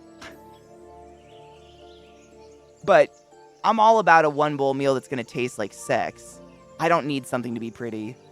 It's for it to taste good, you know? We are, I mean, sexually, food, otherwise. I'm very visual when it comes to food. I want to see it. I do that at restaurants, too. I'll look at other tables while I'm walking in to see what people have gotten. And it kind of, even if it's not something you're going to order, it gives you an idea of how that restaurant does food. Lasagna, soup. I mean, soup never looks good. Soup never looks good, but fuck, does it smell good and it tastes phenomenal. Yes. Oh, I love poke. Do you say it poke? Is that how you pronounce it? Poke is probably one of the best mouthfeel. Poke or, oh god, what's that one you can get at I think it's Vietnamese noodle houses. Vermicelli? Similar idea. They'll put, like, you know, all the different just textures in it. Oh my god, they're so good. It is poke, yeah. It's the crunchy and the sweet and the salsa and the salty. And it's, like, fresh, but also it's not, like, unsatisfying. You know when you have, like, almost too many vegetables and, like, you just kind of feel like you had a bunch of crunchy water? It's the opposite. God, they're good. Ooh, good Tex-Mex? Fuck yeah. If it's still open pandemic, check out Benny's. I'll just write it down. Benny's. Benny's. I'm always looking for new places because Denver is one of those places where I mean, you know this, a lot of restaurants shut down because of COVID, but a lot are kind of popping up here and there, and it's a major city. I just wrote COVID on my wrist instead of the restaurant. Why am I like this? Cheese curds from Wisconsin are real. Benny's, not COVID. Idiot. I'm Swedish. Our specialty's rotten fish. I mean...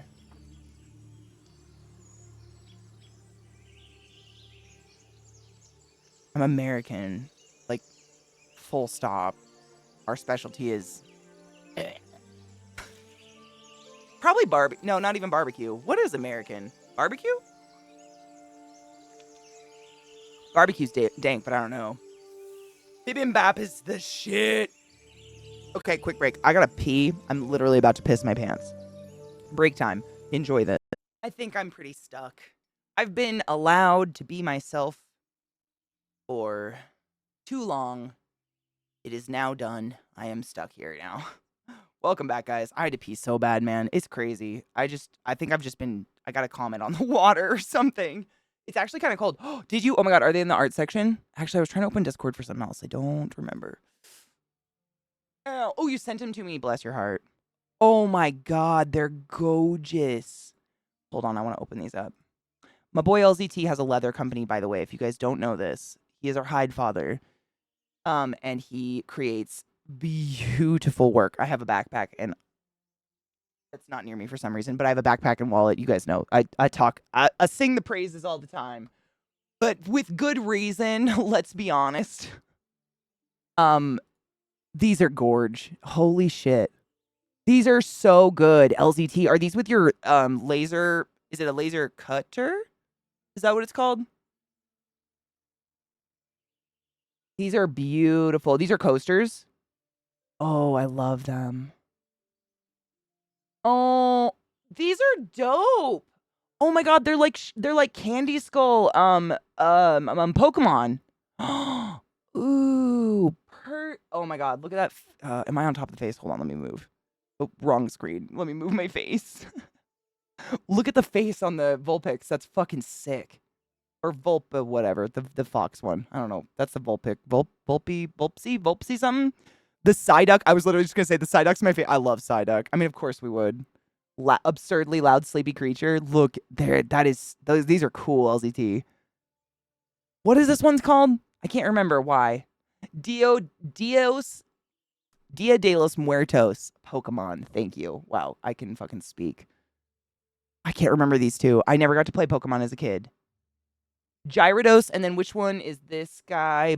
It's not Blastos, is it? No, there's a little bomb, right? I know very few Pokemon because I wasn't allowed to play as a kid. Gengar. Kinger. Yeah, that one. They're dope. I mean, they're all fucking sick. It's our bitch. Fuck, they're cool. You do good work, dude. What kind of leather is that makes them good to be coasters, just out of curiosity? I try to keep my leather stuff not wet all the time, like, you know, condensation, whatever. I think it is a Mexican art style. It's, I believe so. It's like Sugar Skulls and Dia de los Muertos. I believe that's like, Dia de los Muertos is kind of a amalgamation of Christianity and native religions and stuff, right?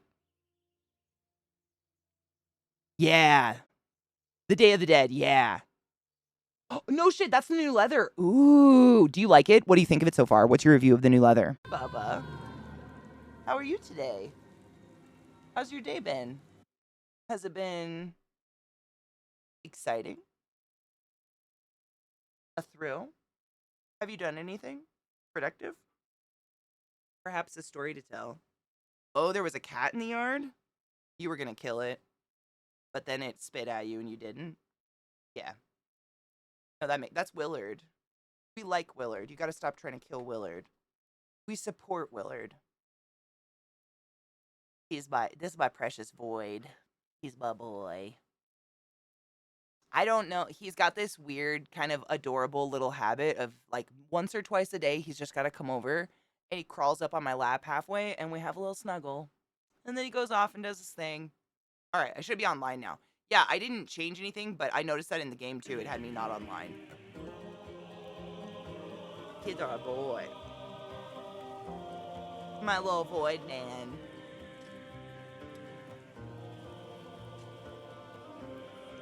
You need a snuggle, bud.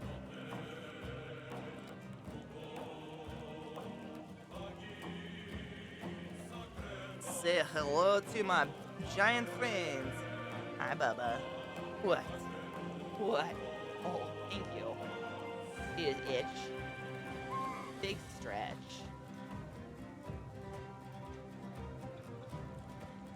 What?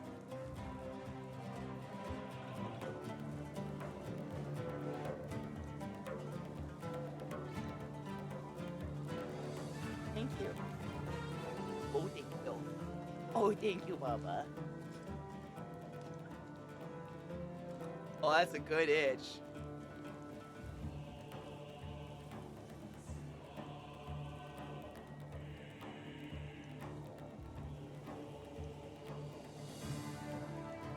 We get it again?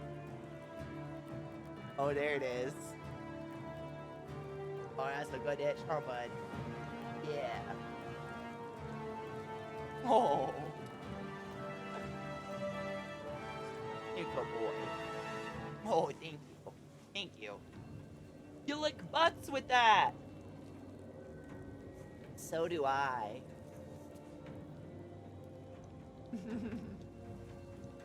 Dogs are precious.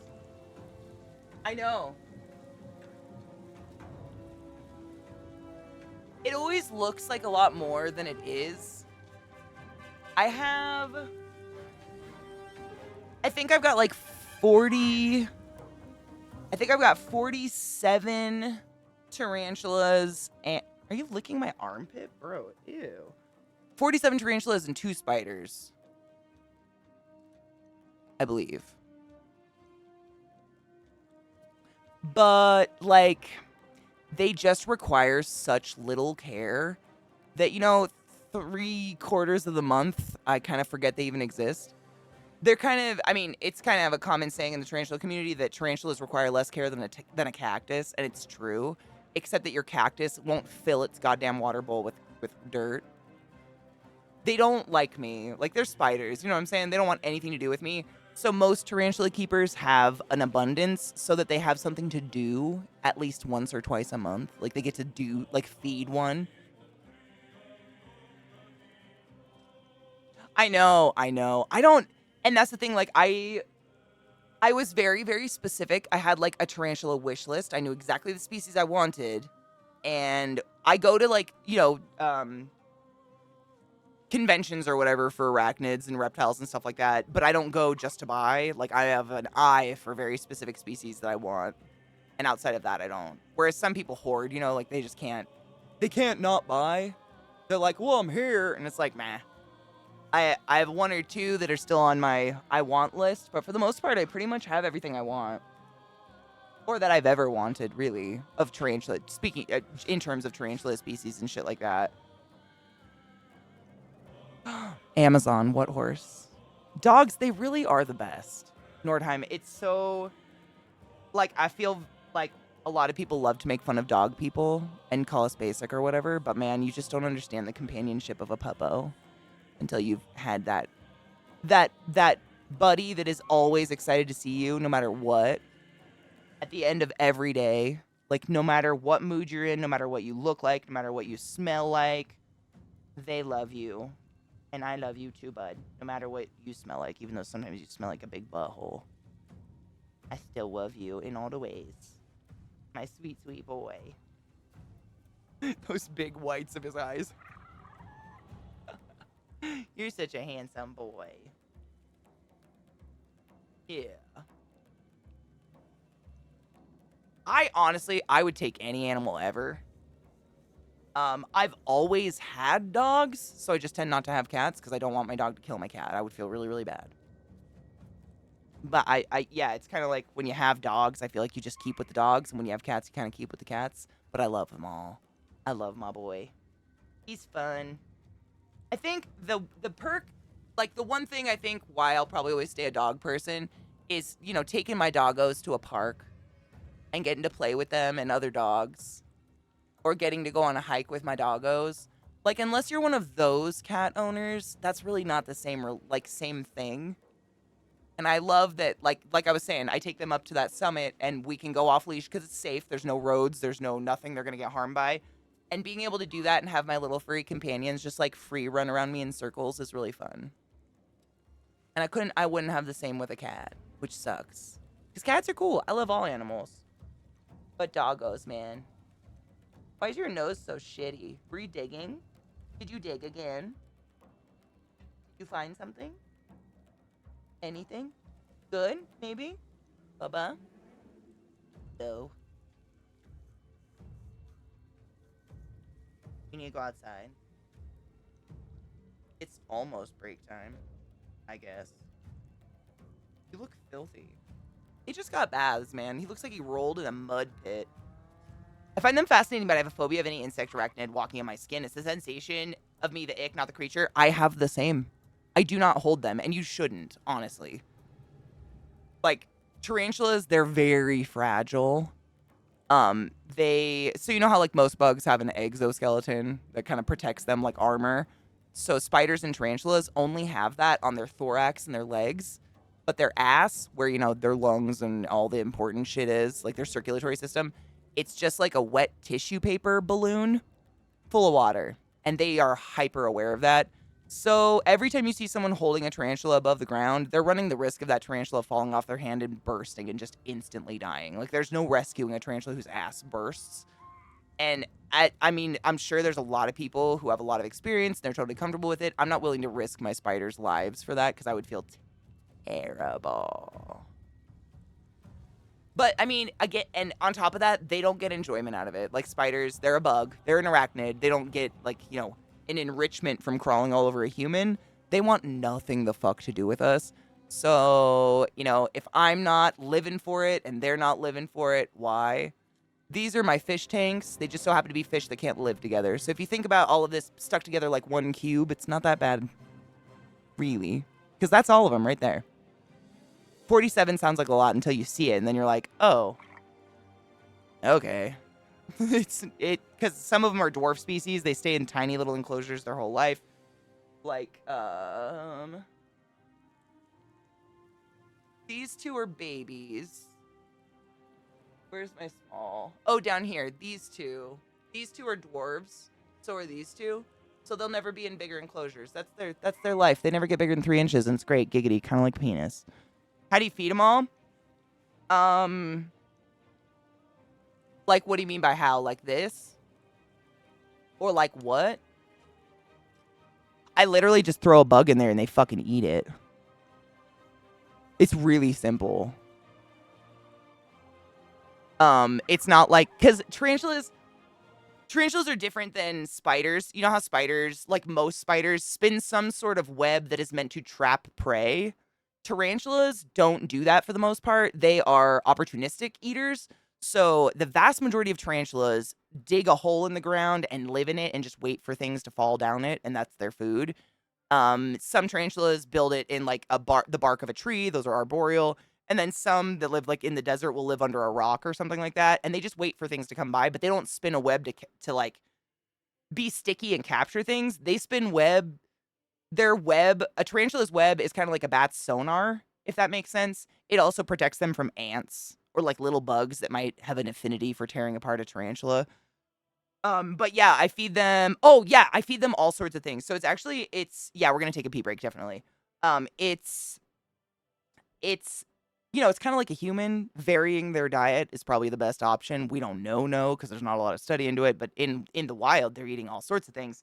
So I tried to stick to like crickets, grasshoppers, and roaches as their main dietary source. And then when they molt, when a tarantula molts, how do you explain it? So you know how like we just shed skin all the time. I'm not treating you like you're stupid, but when a tarantula molts, they're coming out with a bigger body, but the same amount of fluid they had in that old body. So they come out thirsty as fuck and also really soft, kind of like we call them gummy bears. So you don't want to have food in there after they molt because literally a cricket could kill them. And so they're gonna be super, super thirsty. And tarantulas, like I was saying before, have this weird fucking habit of filling their water dish with dirt. Tarantulas and most of the insect world and arachnid world, they have passive breathing mechanisms on their belly similar to gills on a fish, but they're called book lungs, and they're these white patches on their abdomen. And so if a spider was to get stuck in a dish of water, it could literally just drown. It can't stop. It can't like hold its breath. So their instinct is to fill their goddamn water dish with dirt all the fucking time. So you end up misting their enclosure a lot, which is fine, but it's fucking annoying. But they're smarter than you think.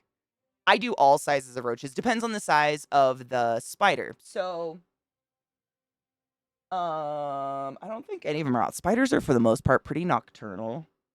So none of them are, like, crawling around right now. Otherwise, I'd point out an example. Oh, there's a big bitch. You can see her booty right there. That is Azula. She's bigger than my hand. Her leg span, her butt is probably this, like, not the size of my palm.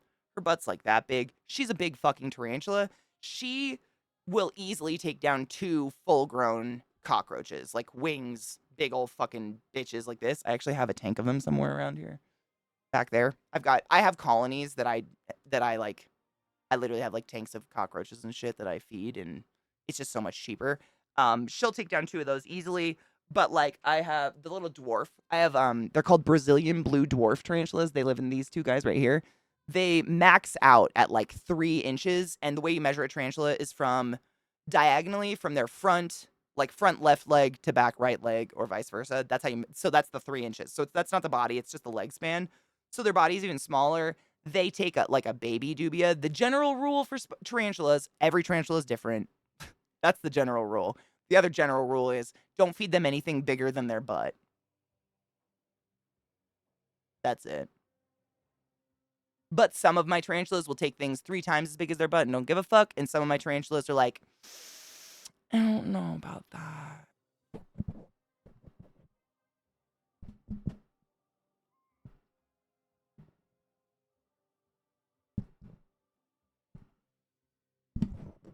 Literally.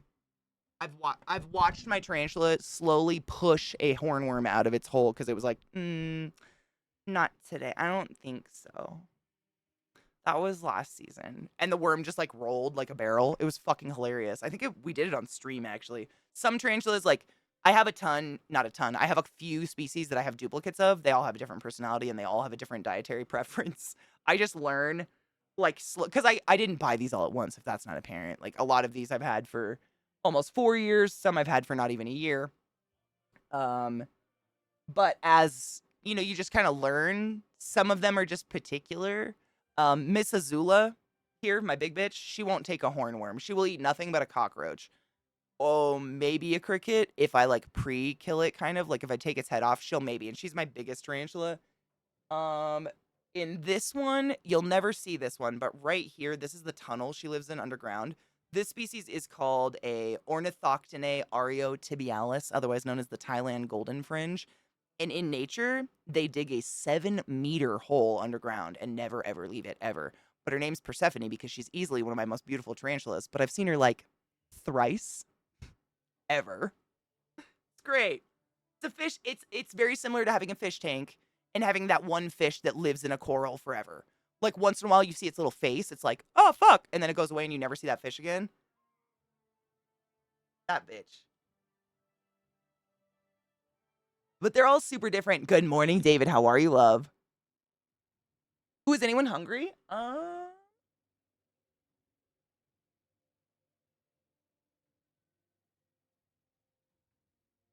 Bella's literally currently eating. I see her munching.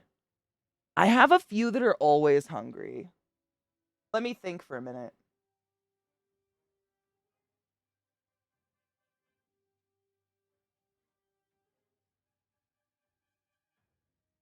Brittany's, they're kind of, a lot of them are in molt right now, actually, I think.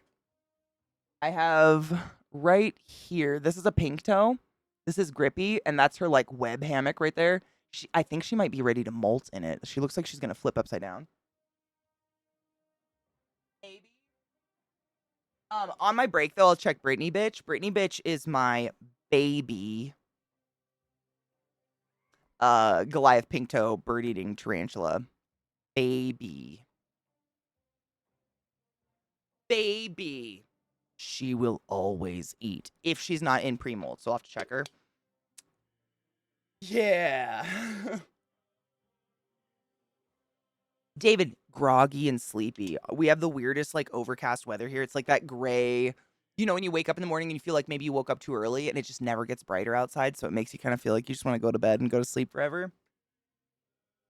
Brittany bitch has a fucking badonk, and it's like, I feel like I can never stop feeding her. She'll eat and eat and eat and eat, and she's so fast growing. I mean, I think she's my newest tarantula. Brittany bitch is my bird eater, and when I got her, she was like leg span this big, and I have had her less than a year, and she's bigger than Azula, leggier for sure, and she is absolutely not full grown. For those unaware, the Goliath bird eating spider is the biggest tarantula in the world that we're aware of. However, they do not eat birds. That's kind of a misnomer. They're so big and they tend to be arboreal that people mistook them for birds. Tarantulas ain't that cool. What is? Oh, God.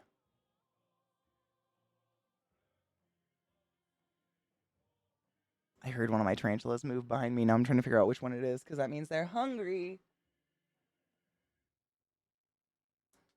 Steven might be hungry. Right. Is the glare on him? Where the fuck? Oh, right here. This door. There's a tarantula covering this entire enclosure right here. Big old black tarantula right there. He might be hungry. He just molted. Actually, I mounted a few of my molts. I should show you guys. They're pretty cool. Oh my God, I got it to float.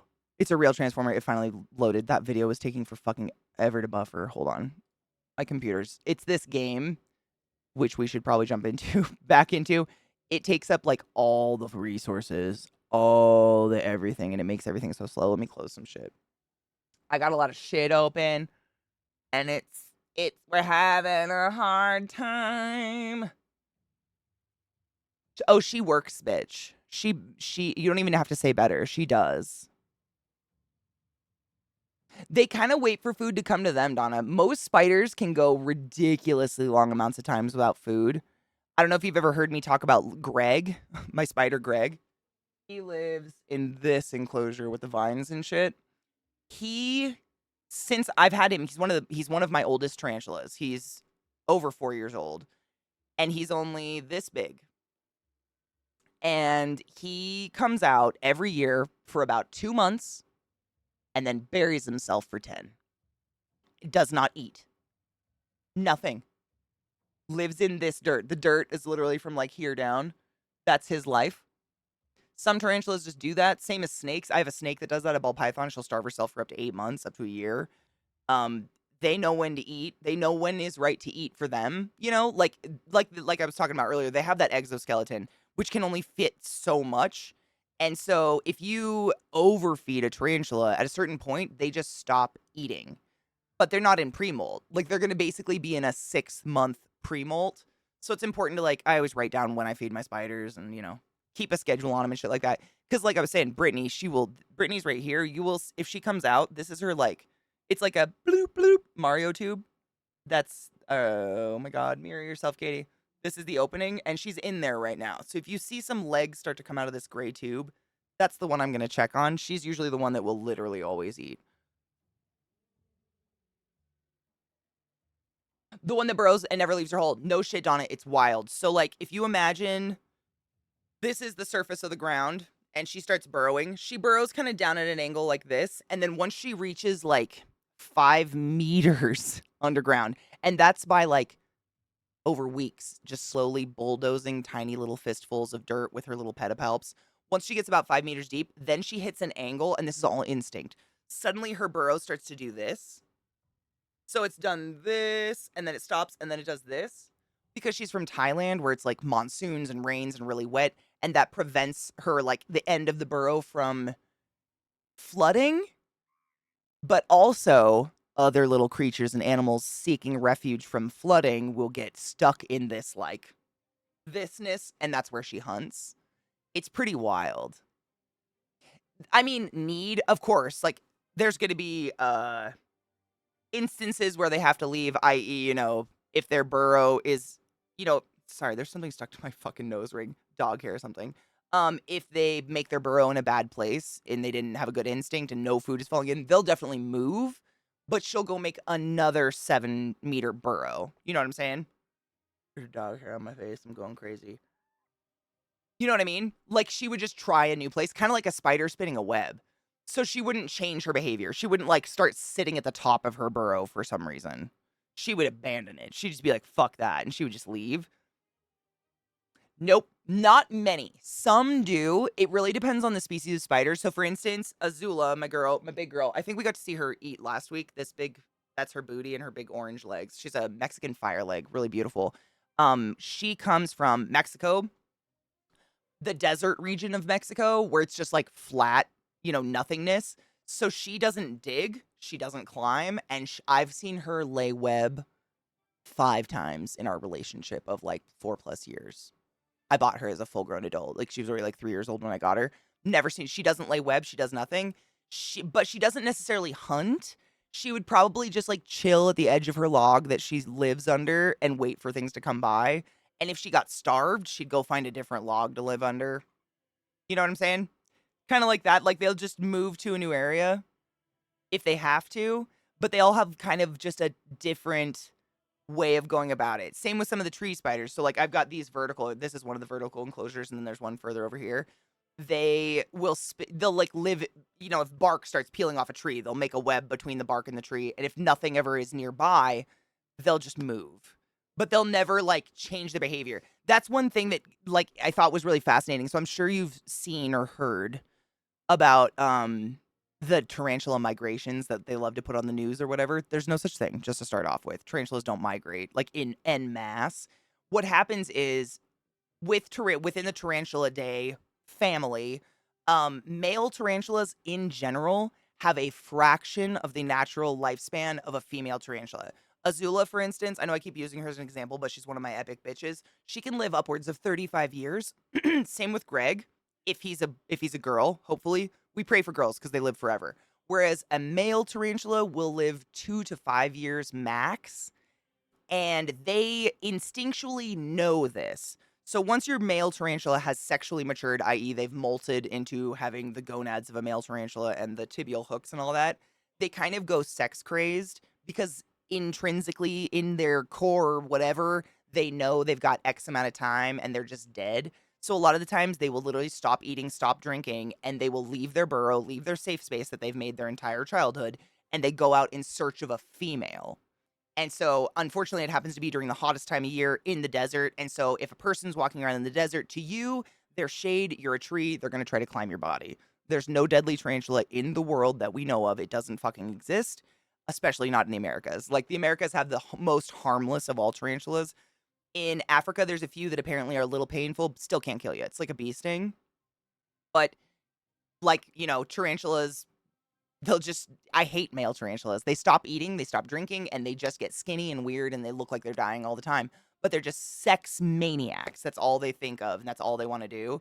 They live their life spinning sperm webs, coming all over them, punching the cum into their fists, and then waiting for a female to punch into their little female parts. Spider sex is insane. I should say tarantula sex. Spiders do it different. Tarantula sex is fucking insane. Tarantulas are weird. They're fascinating. I mean, they have not changed other than aesthetically. Tarantulas haven't changed since the prehistoric period. They're a powerhouse of genetics. They literally, it's a boxing match that you probably will die from to mate. It's intense. Stare, do you mean relatable? Hey girl, can I lay some web in front of you? Hot. I mean, like, they just, if they're leaving their hole, they're leaving for more than just hunting. They're leaving to get the fuck out, and they're going to make a burrow somewhere else. My goal with my tarantulas is to make a home that they feel the most safe in and to, like, emulate the most realistic environment possible. My girl, Persephone, the one that lives in the 7-meter hole, this one? Nope. Which one is she? Oh, no, she's on this side. Sorry, she's above Zula. This one, my least favorite thing about her is it's really hard for me to get her out of her enclosure without her entire enclosure collapsing on top of her right now. I'd love to give her a bigger enclosure so she could dig a much deeper hole. And right now, I don't know if you can tell, she webs her, how do I explain this? So, like, container, dirt level, she, like, made a funnel of web from the level of the dirt up to the ceiling of the container. So every single time I open it to give her water or feed her, I rip the entire top of her webbing apart. Like, destroy it. It feels terrible. Would Katie house a prehistoric spider or a Goliath bird eater? I'm already housing a Goliath bird eater, so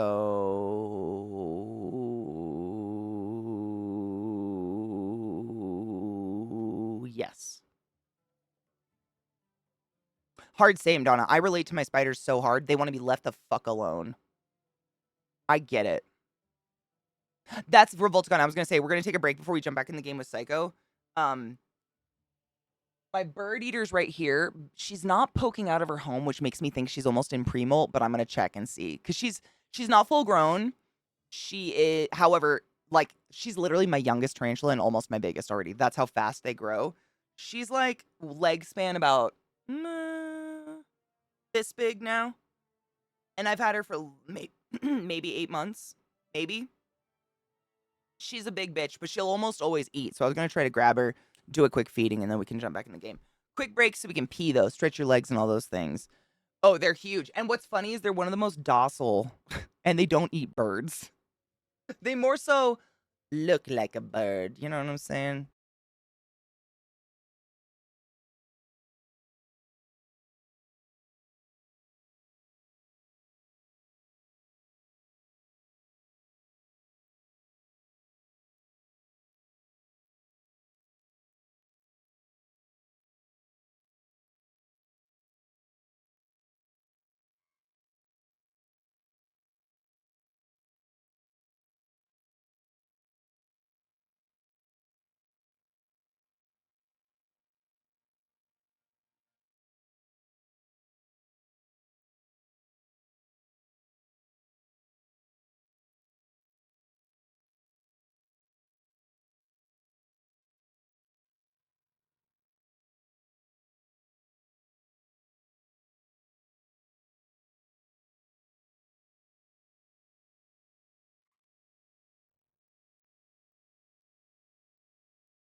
That Rottweiler's a spider, no.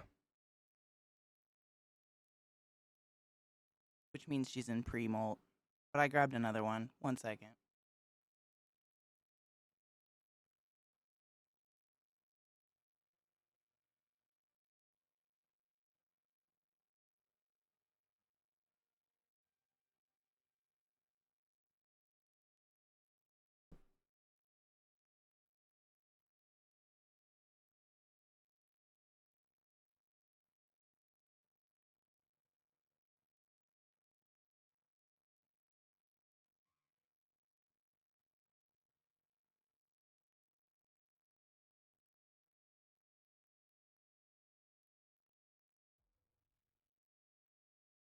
This bitch be feisty and scares me. So if I jump, don't be alarmed.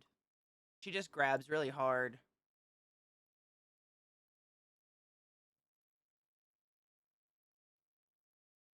I'm just mumbling to myself. Last spider's in pre-molt. This one is aggressive and bites really hard. So if I like jump, that's why she just grabs the food really hard. This is Gizmo actually.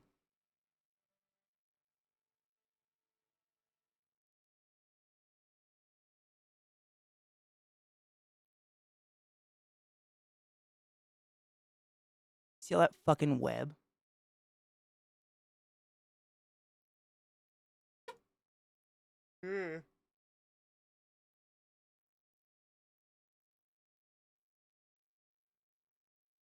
Ready, set, go.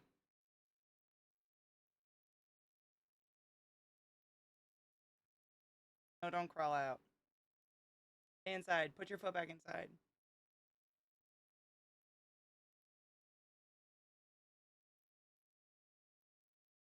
You see her holding the door? Her little feetsy. So this is Gizmo.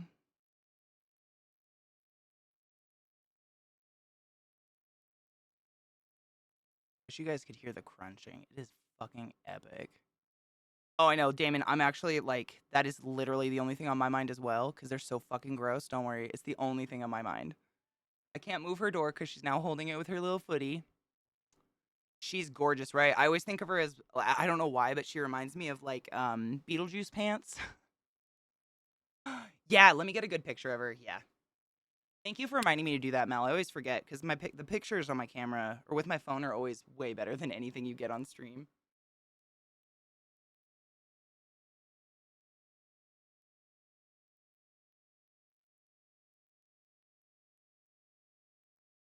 Trying to remember her Latin name. Is it on there? Her Latin name, boo. She's Brazilian. She is huge, obviously. What is your name? I got a picture. Do you want me to send it to you, Mel, or do you want me to just step it in the Discord? She's so pretty. She just molted, so she's kind of skinny. But I love her stripy legs, though. Aren't they fucking gorgeous? I know. Let me post it. That little foot, though. Murinus, thank you so much. Ephobopus murinus. Ephobopus murinus. Bless your heart. I have blue fang tarantulas too, Ephobopus cyanognathus, and that's the one that kept coming to mind. And I don't know if you do this too, but my brain will get stuck. It's like, oh, you thought of that word, so now we're stuck here, even though you know that's not the word you wanted. That little foot, though. Get out of here. Let me see. Foods. There, I put our gizmo rod in this boots if you'd like to see an up close. Yeah, she is fucking striking. She's one of my favorites. As you can see, like, I want her to put her foot down, man. Move that little toe, beach. If you look at the side of her enclosure, you can see there's like leaves under the webbing. I made her, and there's the water bowl. I made her a beautiful enclosure, and that's what she did to it.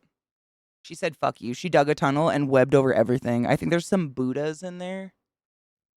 The foot, yeah, is like, high five, mom. The foot's actually really cool. It's like rainbow. Their feet are the sticky, like special furries that, you know, make it so they can climb walls and stuff. They're rainbow colored, which is pretty dank. I wonder if I back up, it'll let go.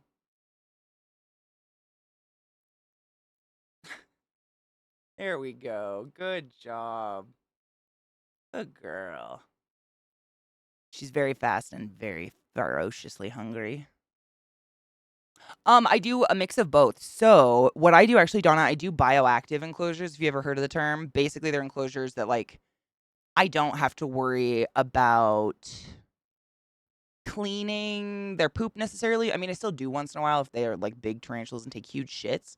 But you use oh god, what are the leaves called? It's a type of leaves I get from my local exotic store that you like crunch up into the soil, and it's basically food for like all the little natural little buggies that live in dirt, like bacteria and springtails and little potato bugs and stuff like that. Spider poop, it looks like the world's smallest bird poop. Hold on, I'll show you. I don't want to move her. Let me see if I can see another one. I don't see one on the front of her enclosure. She has a poop back here in this corner. Some of my tarantulas literally shit in the same spot all the time. Like they have a shit corner. It's really weird. Let me look. Hold on.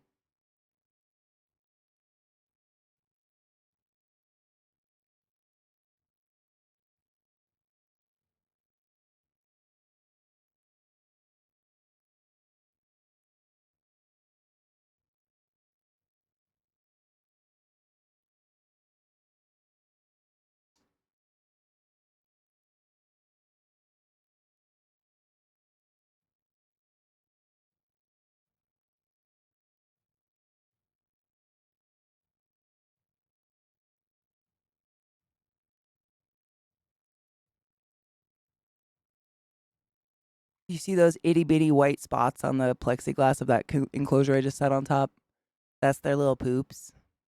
And that's specifically an arboreal spider. Spiders that live on the ground usually do not shit on the walls. Like you won't even know it's happening. But those itty bitty drops. And so once in a while, I'll go in with a little Q-tip and like Q-tip it off the walls. But they don't. I mean, like their shits. Yes, Donna. Yes, absolutely. They're so small though. I'm trying to think of the species name. They're literally almost microscopic. The little potato bugs that are in their soil, simply because anything bigger they would just eat. So it's a species that stays super fucking small. It's a poo tip. It literally is a poo tip. I do it every once in a while to some of, like especially the arboreal ones. Like this one that I put up here. This is actually a spider, not a tarantula. Let me tilt the camera. Hold on.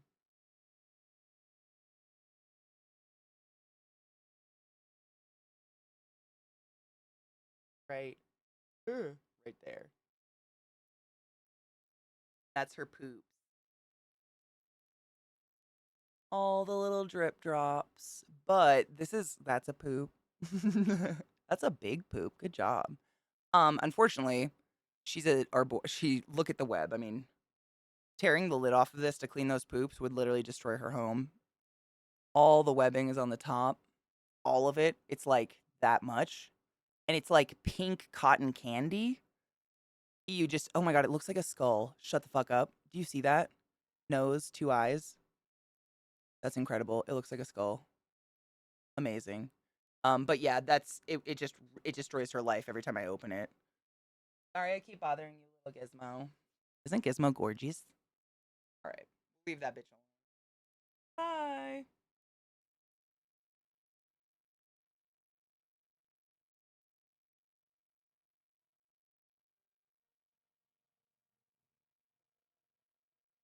Ugh, nerve wracking. Isn't that fucking cool? Yeah.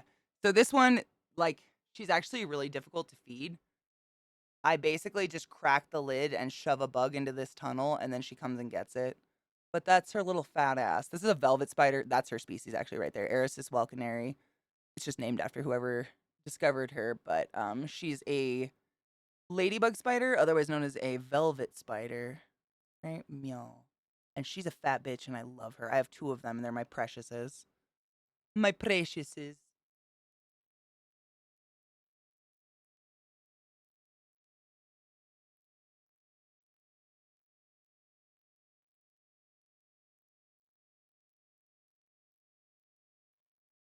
I wasn't gonna show you this one, but this one's kind of interesting because we were talking about boy tarantulas. This is a boy, and I hate him.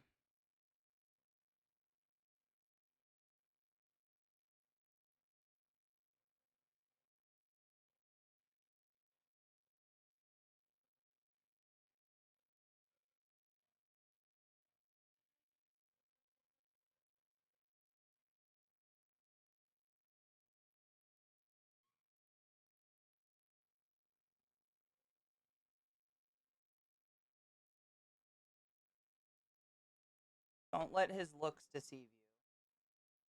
Asshole.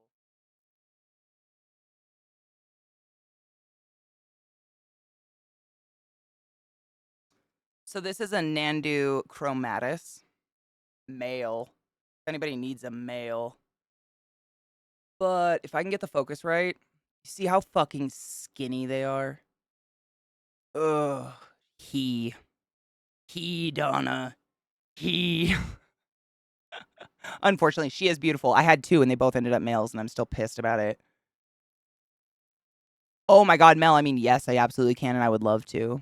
I'm trying to fix the focus. Hold on one sec.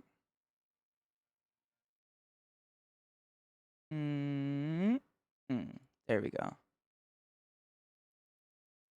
So, this is a boy. So you see how fucking skinny they are and leggy? That's not a species thing. The species is actually quite chunky. This is a boy. And if you see those pedipalps, oh, don't crawl out. Oh god, don't crawl out. No, no. No, no, no, no. No, no, no, no, no. Stay inside. No, no, no, no, no. Stay inside. Back in. Back. Threat pose me. There's a threat pose. Oh my god, you guys are getting everything. Back inside. See the pedipalps? How they're like really round and fat? Those are literally his testicles. And he wants to punch a female with them, but I don't have a female.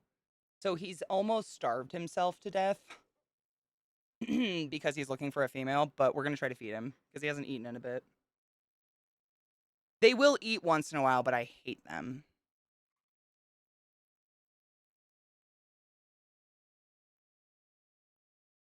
Yeah, they're wiry. See his ass? That's him kicking the own hair off his ass. They're just boy spiders. Yes, this is a boy. And they are assholes. And they starve themselves to death because they just want to fuck. I've had him for a couple years now, actually. Like, he's kind of hitting his expiration date. I just can't find anyone who wants a female. But turn around. There you go. So they have 8 legs. And then if you look at the front of him, he has 2 arms. And those are called pedipalps. And you see how they have big old bulbs on the ends of them? Those are his testicles. So he will punch a female in her love box with those fisties to impregnate her. That's what he does. But I don't have a female, and that sucks. So he just lives like this. But we're gonna try to feed him because he's so fucking skinny.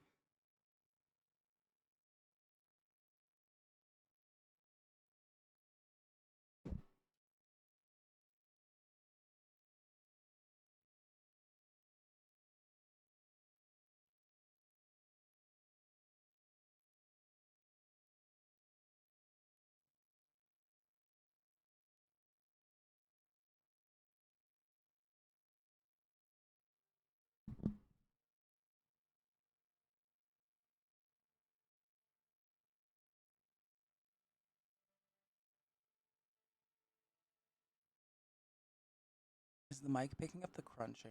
Because it is epic. I don't think it is. Yeah. So there's a boy. Just see how fucking wiry they are, though. They're just legs. Because they eat so infrequently.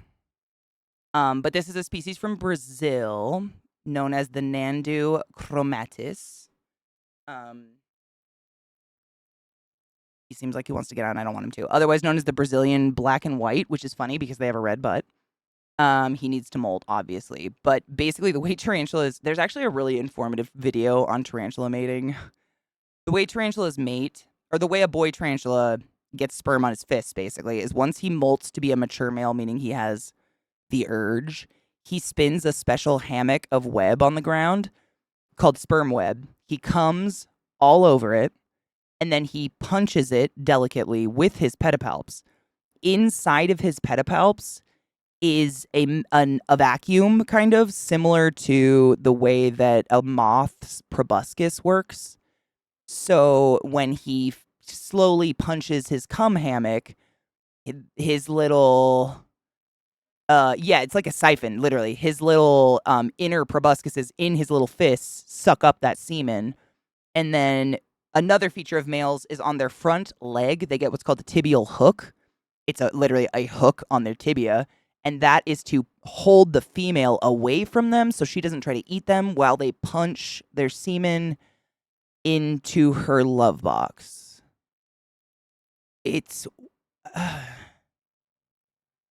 now he's spinning his happy. He's spinning his picnic. This is a picnic basket, a picnic blanket, excuse me. So tarantula's number one enemy is ants. Not only will ants steal their food, but ants will slowly dismember a tarantula before a tarantula even knows what's happening. So one way to defend against that is to spin a lovely little hammock of webbing to eat your food on, and then ants and shit won't come near you because they'll get stuck in it. We call it the happy dance. And he's just doing a little boop along, booping his little butt on his lawn. He's gonna make a picnic blanket and eat his snack. He's gonna have it instead of a tack. Look at those balls on his face, they're hot. Look at those balls on your face or not. Imagine testicles being that close to your mouth parts all the time. Look at this stuff, isn't it neat? Wouldn't you think my picnic basket's complete? Wouldn't you think I'm the girl who has ovaries? I've got testes and fists full of semen. I've got spinnerets and blankets galore. You like tibial hooks? I've got 2. But who cares? No big deal. I'm a whore. Flipping your legs, you don't get too far. Carapaces were made for dancing, jumping, walking around on those. What do you call them again? Feet. Up where they walk, up where they roam, up where they fuck all day in a dome. Wander and pee. Ah, wish I could pee. Ah, part of that whore.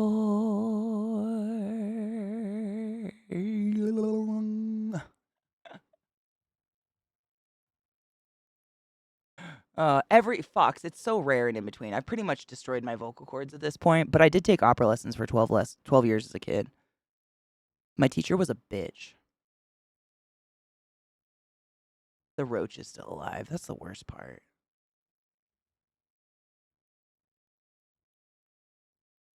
All the women in my family sang opera. So my mom was like, "Do you want to do something other than piano?" And I was like, "Yeah, I want to sing."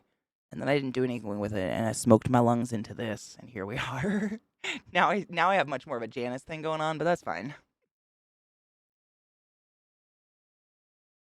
Thank you for the compliment. If that's what I'm gonna take it as a compliment because it honestly, I'm sure if you've ever sang before and then you don't anymore, and then you try to sing in the car and you can't hit a note and you just get really sad.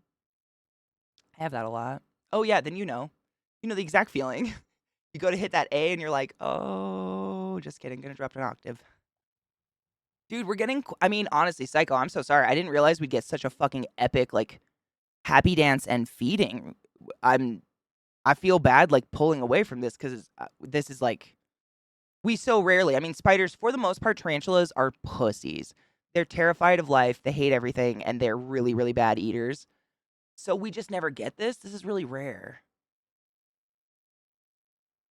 But this is my boy. He's an asshole. If anybody has a female Nandu chromatus and would like this, you get him for free. Because he's on the door and I don't want him to die a virgin. It makes me feel sad.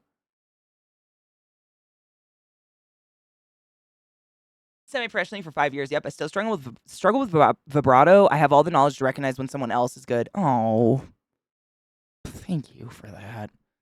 Mine is my range. I love to stay comfortable in my little alto self and never go outside of it. But I have range.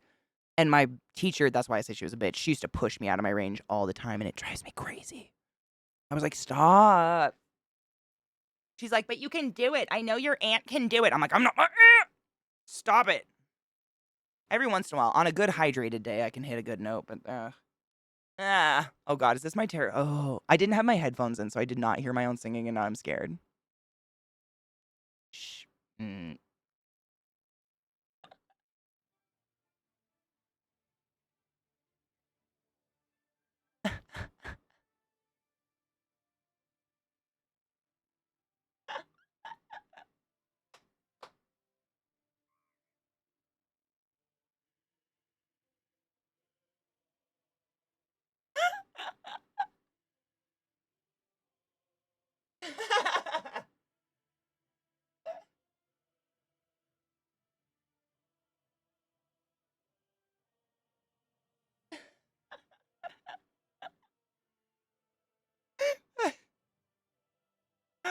Yeah, he's got the roach. He's dancing with it right now, Jade. Yeah. Yeah, so what species like this do that don't like live in a web, they're more of a terrestrial species that just kind of live. They burrow. Usually this guy's got to burrow under this dirt.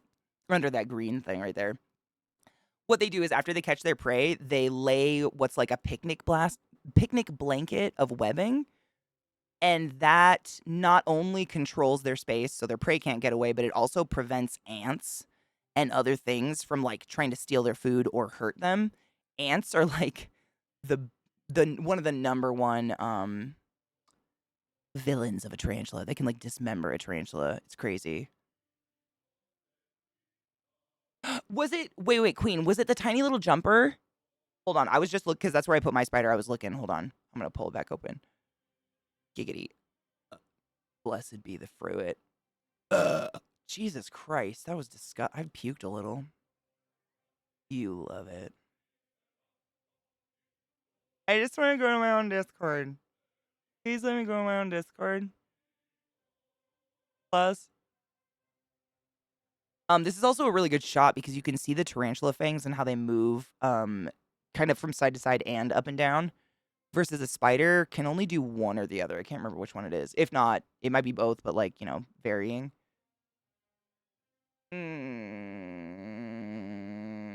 No. Where the fudge on a cock, bitch ass piece of shit. There it is. Why? Oh, fuck my ass. Why you gotta be like this, Discord? I'm currently hating you! I mean, I didn't mean for it to change this long, but this is just so epic. I feel bad. Like, am I gonna be in trouble if I pull away the tarantula and we go game again? Not on purpose. I mean, I can feed a spider real quick. Like, I feed all 50 in under an hour. But it's so rare we get, like, the happy dance, the view. Like, this is... I kind of want this to clip it for myself. Is that fucked up? Dude, look at that. We never get this. Am I being selfish? Am I a whore? Fuck me. Come on, Discord. Don't be a dick.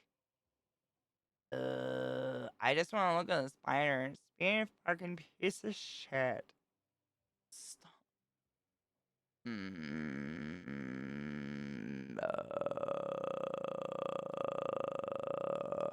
Okay, I think... Hold up. I think it's a yellow garden spider. So have you seen those spiders in like Florida and shit that everybody's scared of because they're like as big as a tarantula, but it's a spider? It's literally the exact same family, same species, but they're reasonable sized. Dude, clips can be an entire stream, I think. Look at that butt movement. I don't even get to see this very often, my dudes. This is fucking epic. I know, I'm definitely mommy vlogging right now. Look at what you've done! Look at what you've done! You're punished for... Just kidding. Ha, it was a prank. It was a prank, you dumb child. Ha, ha, ha, ha, ha. 60-second max. I was so wrong. I was so wrong. exactly. We need to remember this poor guy when he's happy and horny. Because this guy, I mean, I would put less than a year on this guy's life, sadly. That's another reason. This poor tarantula is going to die. He's 4 already at least. And he's a boy. And all of these things are going against him. I want to give him a bigger enclosure, man. But he just is kind of a douchebag. He's doing a little dance. He's making a little love. He's getting down tonight.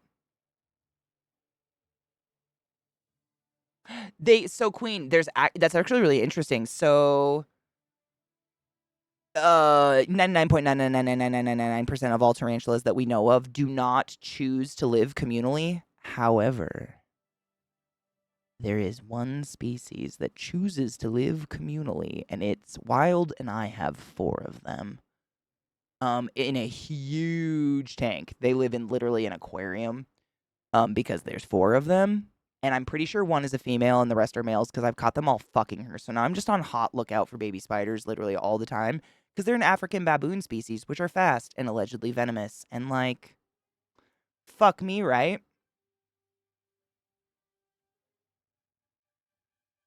They hunt and swim fish. Fuck off. Wait, they hunt fish and swim. Katie, I can read. Nope. I disagree with that.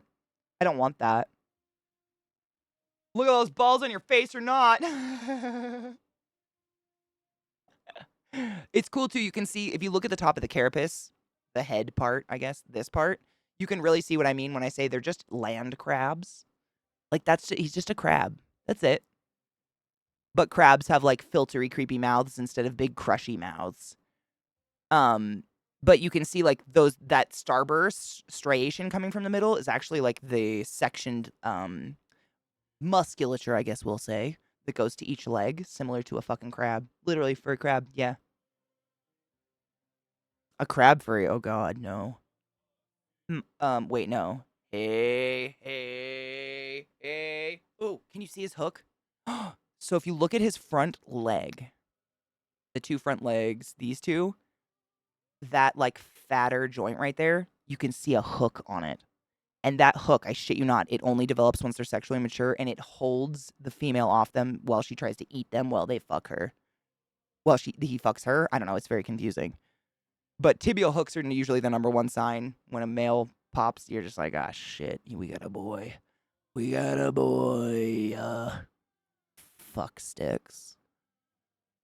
So leggy. Beautiful, though. I mean, I'd love to have a female of this species. The other one passed away, sadly. This one is still going. They were the same age. That's why I don't put another year on this poor guy's life. I know. Here we go again. I know. 100%. Dude, scorpion mouths, though, Mr. Fox. Scorpion mouths. Am I right, though? Like, that's my comeback. When anybody's like, oh my god, spiders, aren't you afraid they're going to bite you? Have you ever seen a scorpion's mouth? Like, if a scorpion doesn't have to sting its prey, it will just start to eat it alive and just, nightmares. Yeah, so basically what it's doing, Worsty, is what this species of tarantula does. Any tarantula that basically just lives on the ground and doesn't really, like, dig a hole or live in the trees. When they catch prey, so he's got a tarantula under him right now, like in his fangs, and you can see his fangs will every once in a while kind of, there he goes. They crunch it. So because tarantulas don't have potent venom, like most tarantulas, their venom is less potent than a bee. Their fangs are mostly for holding and crushing their prey. They do have a mild venom, and it does help dissolve the innards of their bugs so that they can, like, slurp it out and drink it. But it's mostly what he's doing. See how he's kind of using them like fingers almost, and he crushes them? But also what he's doing is, most tarantulas do this. We call it the happy dance. But once they get prey, they'll start to spin in a circle, and you'll see their butt slowly just start to touch down in areas, and they're actually making a picnic blanket to eat their food on. It prevents other bugs from coming by and trying to steal their cockroach, and it also prevents their cockroach from getting away. It's fascinating. So that's why I left it so long. Like, I never get to see this. This spider is a boy. He's a piece of shit. He's trying to die or fuck or something. And I don't have a female, so he doesn't eat very often. But it's pretty rare to get to see the whole, like, he spun his little picnic basket, and now he's crushing the roach on the ground. He's pushing it into the web, so that's what he's doing. So he'll push the cockroach down into the web so the cockroach can't get away, and then he'll start to lay more of his picnic blanket on top of the cockroach, if that makes sense, to pin it, and then he'll kind of chill and wait for his venom to take effect and dissolve the cockroach from the inside out, and then he'll come over and slurp it up with his little mouth parts that are under his fangs. They aren't the fangs. Fangs aren't straws, unfortunately. I wish. So he pushes it down. Oh, he's rolling it. Oh, he's rolling. Oh, that's another thing a lot of tarantulas do, which I still to this day can't figure out how they figure it out or what they're doing. But a lot of my tarantulas, they'll bite their prey and then they'll roll it to find its head and then crush the head. And I'm like, how do you know? Because if you didn't know this, tarantulas have one brain cell. One. They have a ganglion. A. Sorry to reiterate, but one. And yet they have enough intelligence to do everything we're watching right now, enough instinct, enough know-how. Fascinating to me. It's crazy how an entire family, or whatever it's called in biology, of spiders, tarantulas, evolved to have the males exist purely to fuck, right? Yes, and not a fucking hive creature. Exactly. They almost function like hive creatures. Like, I've watched spider videos where males will find the burrow of a female and, like, fight over going down it. Zeros and ones. Oh my god, they're robos. Stop it. Androids. It's real. Wait, aren't they trying to take dead spiders and make them into robots right now? Male spiders are like those dudes who scratch their balls and then sniff it, but permanently. Dude. That's so real, though. Like, but also, can I tack on just one more idea to that? While they're scratching their balls, they're staring at you. And they don't stop. There's eye contact the whole time. And that eye contact says, what of it, bitch? What the fuck of it? So now he's just crushing it. That's it. I think he's done doing his activity now. That was cool, though. Man, thank you guys for enjoying stuff like this with me. It's so rare that I mean, really, spiders, they do not want to interact. As you can see, they want nothing to do with me. They just want food to be left the fuck alone, and they eat like once a month, especially the big ones. So I really don't get to do much. Those are the magnets. They're magneted. The closures are magneted shut because my big spiders will literally try to pull them open. But there's that big bitch. Sorry about the fucking reflection of the game there. And then Gizmo back here, still mowing. Gizmo's just sucking the life out of that cockroach, man. And Brittany wants nothing to do with us, so that makes me think she's gonna molt. But that's exciting. That means she's growing. Me too, queen. I love this stuff. And I think I've said this so many times before, but I lived such a large portion of my life truly believing I was going to be fucking alone and that I was going to live in a cabin in the woods and be a witch and do the things I want completely separate from society because no one would ever be interested in any of this stuff ever. Especially once Steve Irwin died, I was like, well, there was my one chance at having a friend.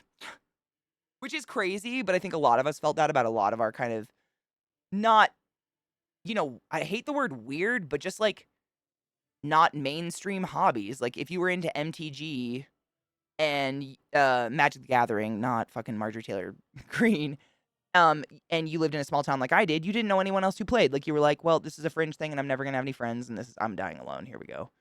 And that fucking sucks. And I'm so happy that even if you don't give a fuck about spiders, that you're just excited like I am to watch them do cool things. Like as a kid, who didn't throw bugs in a spider web? We all did this.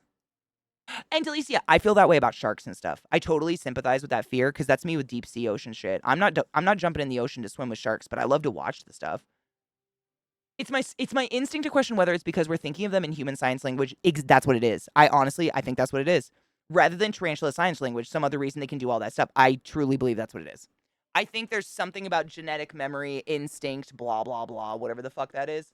There's something to it because in terms of human intelligence, yes.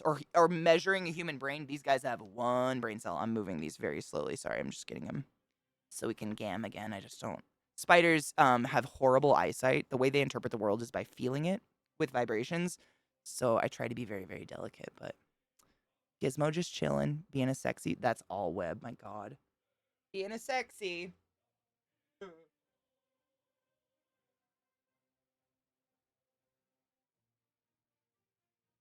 Must move very gently because they're very, very delicate little babies.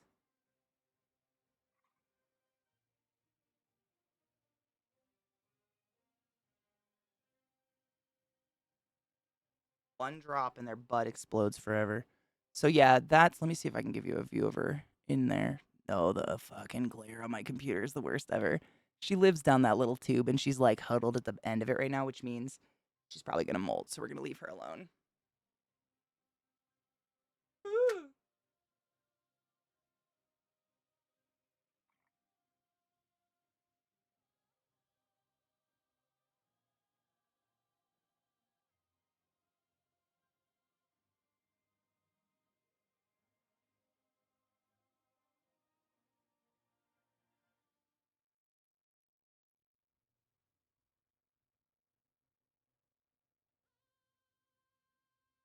I was just gonna show you these while we're on the topic real quick. So this is a molt of a P Metallica, Poecilotheria metallica, otherwise known as the Goody Sapphire. But this is just an example of how fucking colorful they can get. This is the dead skin of one. So imagine how vibrant and ridiculously sapphire colored the actual spider is. That's my girl Bella, who is one of my. That's her head. And then this is a Burgess, Salmopaeus burgessi, I believe, is the species. Also, you can really tell arboreal species. See how fat their feet are? Like their feet almost look like little paws. That's because they're ultra sticky, so they can climb really, really well. But this is another one of my beauties, and these were just recently mounted, so I have yet to. The legs are still mobile. I need to position the leggies, but pretty fucking cool, huh? I saved the big ones because they're, especially when they come out good. But you can see they're a crab on the inside. There's the segments for each leg, and that's where all the shit is. And their ass, which is a soft, wet tissue paper, that's what it comes out as because it does not have a fucking exoskeleton at all. Yeah, they're pretty fucking sick, huh? She's gorgeous. She's like a really pretty, like gold olive tone. Not full grown. Neither of these are full grown, but I believe they're both females. But just the variation. The Burgessi, I believe, comes from somewhere in India. Actually, I think they're both Indian. I gotta remember. I gotta look up the Salmopaeus again. The Burgessi. I don't remember. Oh, she might be South American. I don't remember. But just two examples. Two arboreal tarantulas. It's really hard to show you arboreals. They tend to hide really, really well. But cool to see as they grow, the stages in their development and the neat colors that they develop. Dude, do you want to see Vile's enclosure? I can't get the molt out. Without destroying it, I guess. I'm going to show you. Hold on.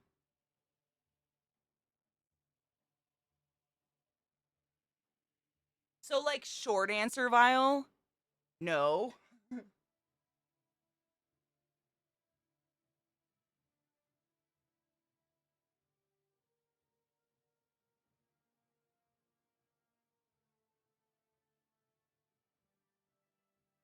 That's all I could get. Nope. That's what she did to it. But you can see how fucking big she's getting. Hold on, let me see if I can separate it. A lot of tarantulas will suck the moisture out of their molt and, like, destroy it. So I can't get it out in time. But you can see there's the bottom of her fangs. And that plate on the bottom. That's how the venom kind of slips down. But see how all the legs are joined in the top? This is how an arboreal tarantula molts. They fall out of their molt as opposed to pushing out of it from the ground up. They perch up high and fall out of it, which is really interesting. But the fangs are fucking epic. I literally have my tweezers on them. If you can't see them, I'm trying to. But that's all I could get. But I mean, look, her leg span's easily at least my finger at this point. If her whole body was there, if I could stretch it out. Yep, this is a bad spider skin. Let me show you a good one. This is one just that didn't come out. I mean, it's basically you have to catch your tarantula molt, otherwise they're gonna destroy it. But like, that's a good one. I've got a ton that I just haven't mounted yet. I've saved them throughout all my tarantulas molts, but that's what some tarantulas do to their molt. These ones, I literally caught her actively molting, so I got it out before she could do anything to it. And she likes to push hers out of her. She builds like a weird tunnel in the tree and pushes it out onto the ground, so it's easy to get.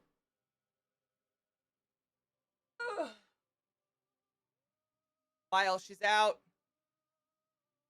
Oh my god, you might actually see her. Hold on. Oh, good. Oh, shit.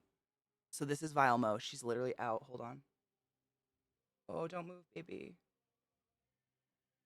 There she goes. Oh shit, did you get to see her? Oh, I really hope you did. Did you see her crawl into the back? But that's her home. Oh, there she is. You see her in the back moving around. Did you see how big she is? She's a very shy BB. This is a purple Avicularia purpurea, otherwise known as the purple tree spider. But she, like, see all that webbing? This is what I mean. It's so hard to get a molt out of there because she just she maniacally destroys it and pushes it into her webbing. But she lives back here in this like area. But isn't she big? And dude, I mean, I don't know. I don't remember. I think I have a picture of her on my Spooter Instagram when I first got her because I got her as a brand new baby. But she was smaller than my pinky nail. She was half my pinky nail, like lengthwise. Maybe. She was that. Avicularias are so fucking small when you first get them. So I am stupid proud of how chonky she's gotten. Yeah, she was so. Oh, actually, you know what, Queen? Hold on. Hold up.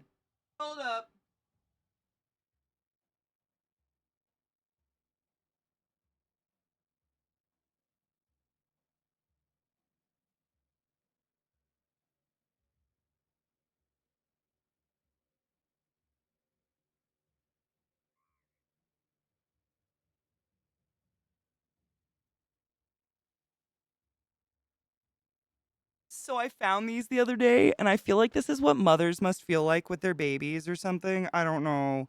But like, so just for a size I'm going to get rid of this one because you don't want to touch them. The hairs are still irritating even when they're off. So for size reference, that's how big those two spiders are. I got both of these as itty bitty little tiny rice grains. Vile is a little bit bigger actually than both of these. Vile's going to be a much chonkier species. Vile Mo or baby. But like, I found these. This is what they came in. This is what my babies came in the mail. I mean, and I'm saying like there was paper towel here and paper towel here, and they filled that spot. These me sling vials. I know. My heart when I found them, I was like, oh my,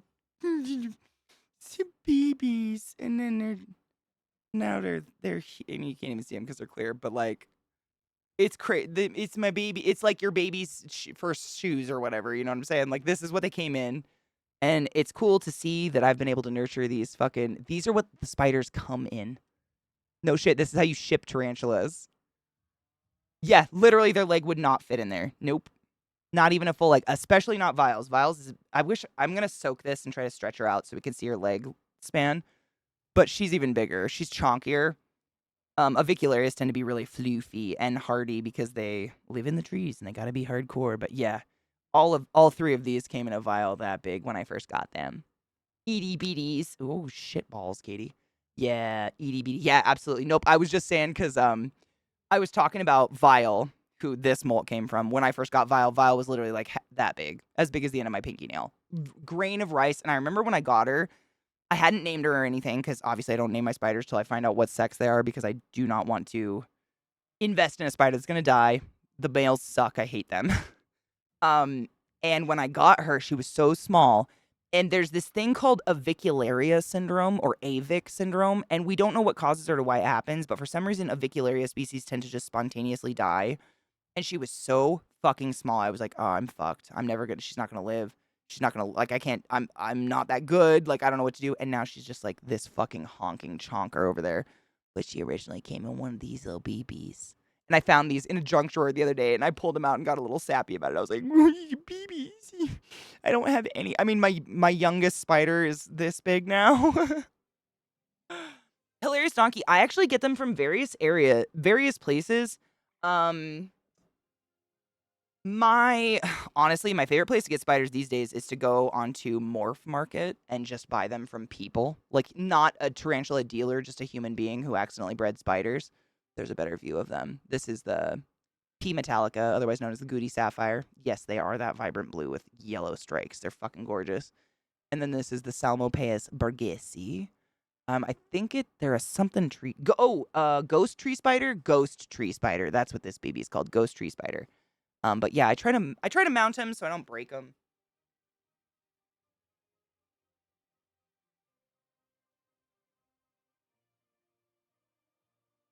There are a couple other cool places though. I was trying to think. Jamie's Tarantulas is a really good place. Jamie'sTarantulas.com, I think is what it is.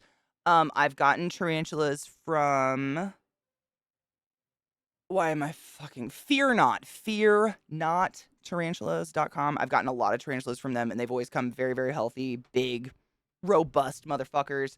But honestly, like, you can get tarantulas from anywhere. My biggest piece of advice is make sure they are captive bred. Just, that is the most vital piece of information. Sorry, I need to fucking zoom out on my face. Jesus Christ.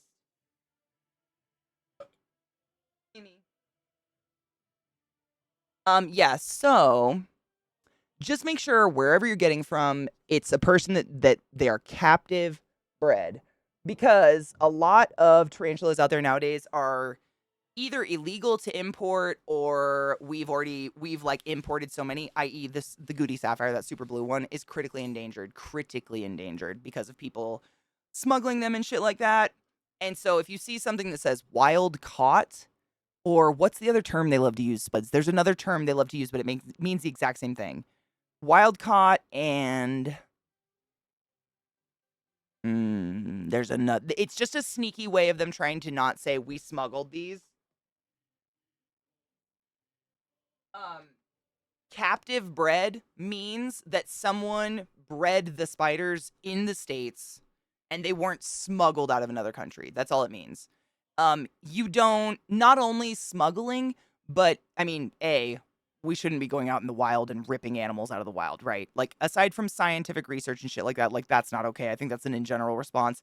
But on top of that, the parasites and diseases that your animal is likely going to have, this goes across the board. So if you want to get a snake, a lizard, a gecko, a frog, etc., etc., etc., any exotic animal, always look for captive bred. Captive bred, domestically produced is another good one.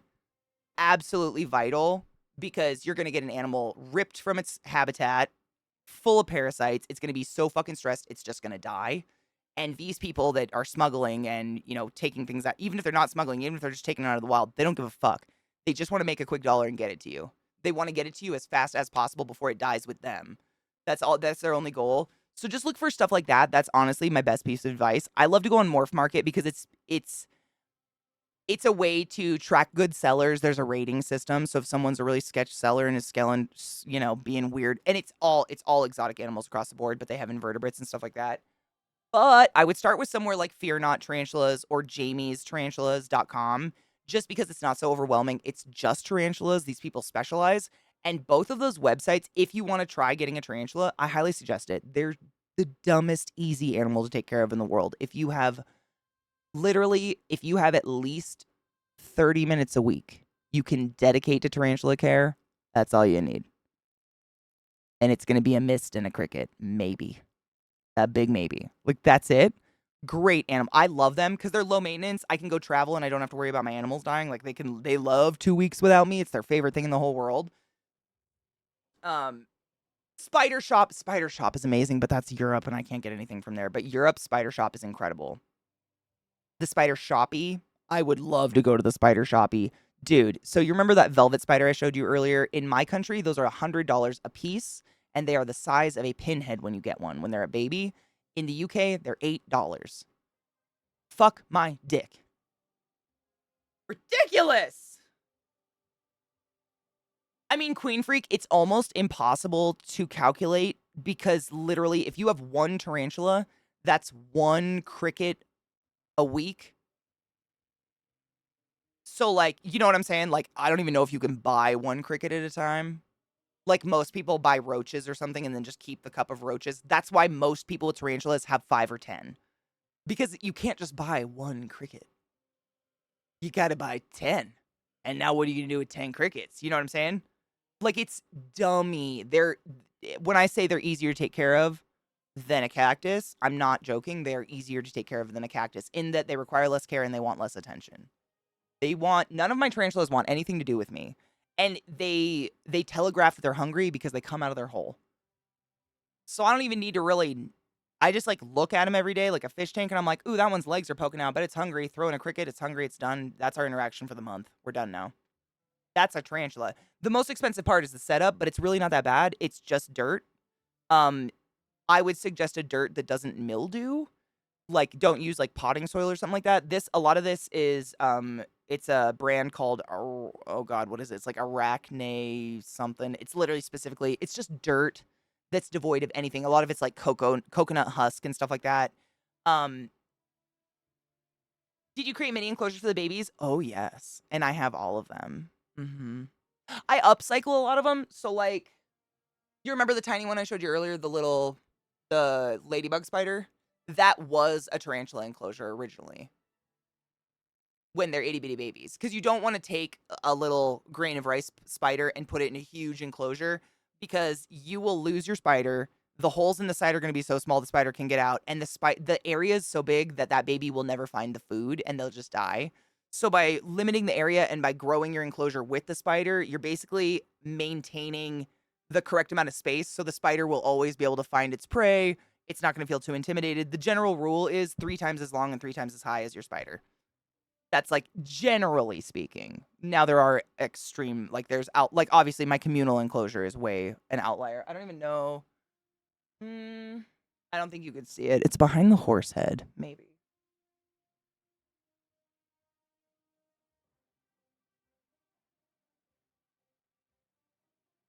That's my communal. Hold up. This one. So this enclosure holds 4 tarantulas, all of the same species. And they're nocturnal and they don't really come out that often, but they're there. That's that one. That's probably the biggest though. The what head? What? Males live on average 2 to 5 years, depending on the species of tarantula. Like a male Azula, my this girl down here, this big old fat bitch. You can't see her anymore, but she's got a big black butt and big orange legs. She's like this big. She's a Brachypelma bome, otherwise known as the Mexican fire leg. She can live up to 35 years, so the males can live up to 7 years. However, an avicularia, a pink toe, they only live 12 to 15 years. Therefore, the males only live about 2 years. Does that make sense? It's kind of just, what's the word for that? There's a word for that.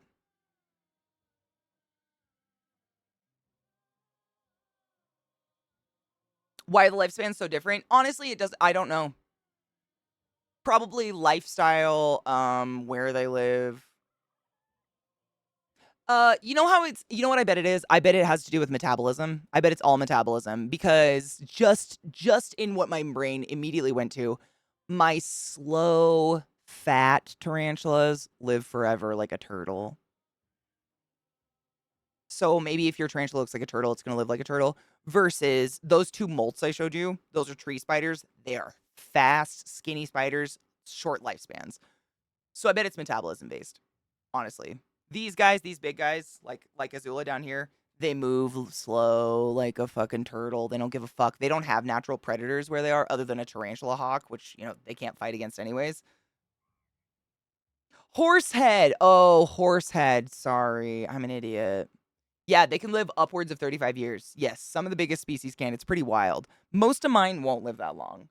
I have a lot of species that are like rare. I didn't aim for it. They just happened to be there and I was like, "Oh, sure, why not?" So there's not a lot of research on them, unfortunately, but they're interesting.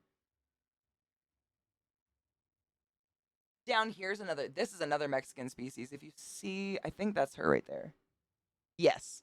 So these fuzzy pink legs, this is my Mexican rose gray. This is my namesake. Brachypelma. No, not Brachypelma. Is it Brachypelma classy? Classy is the second word.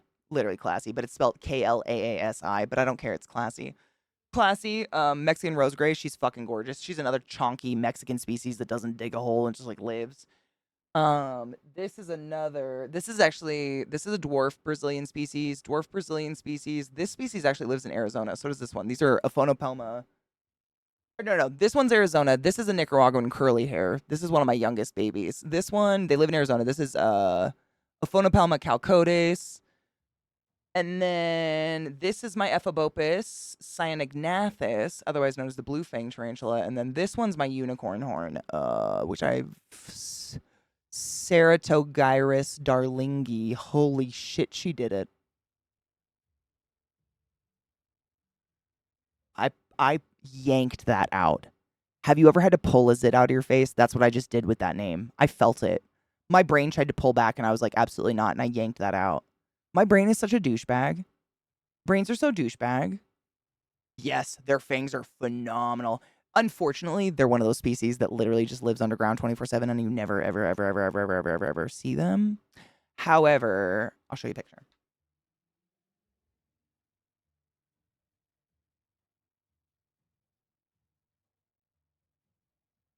That's actually my cookie species.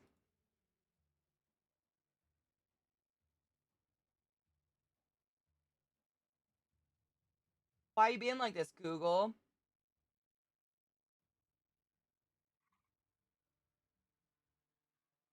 Spider warning.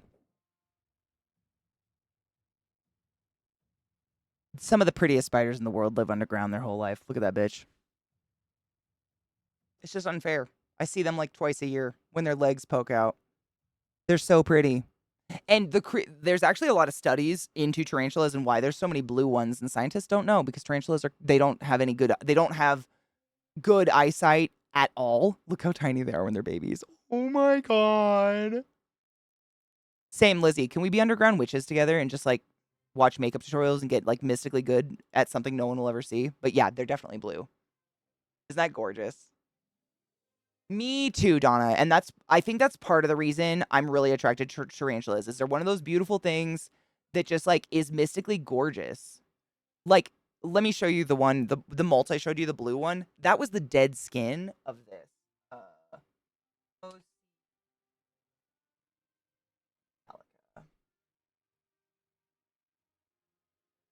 this is my girl Bella. She's always hidden, so it's really hard to show you, but that's literally what she looks like. It's not an edit. That's kind of an edit. I've never seen one that bright, but this is literally what they look like. They're so stunning.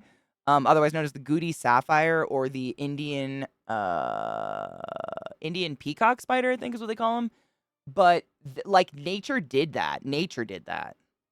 But all tarantulas are like the same species, you know what I'm saying? But they vary in just their aesthetic look and where they live in the world so widely. That bitch would have been so popular on MySpace. She'd be writing her own fucking code. And then the other blue one I have is hold on, it's Brazilian blue dwarf.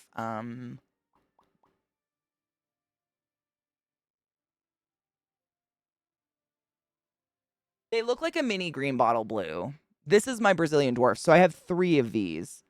And they literally I mean this literally could be a picture of my spiders. That's crazy. This literally is, look at them. They're emerald green. They have a navy blue ass with orange setae, and then these gem blue legs with orange setae on them. It's kind of crazy, right? I have a lot of Brazilian tarantulas, not because I was aiming to collect every Brazilian tarantula ever. That's a full grown. So there you go. You kind of get an idea how small they are. That's full grown. They're itty bitty, and they web like crazy. They're really fun. Queen, honestly, this is one of my favorite tarantulas I've ever owned. I don't know if you've ever heard me talk about one of my tarantulas who acts like a dog and takes food from my hand. That one. All 3 of them.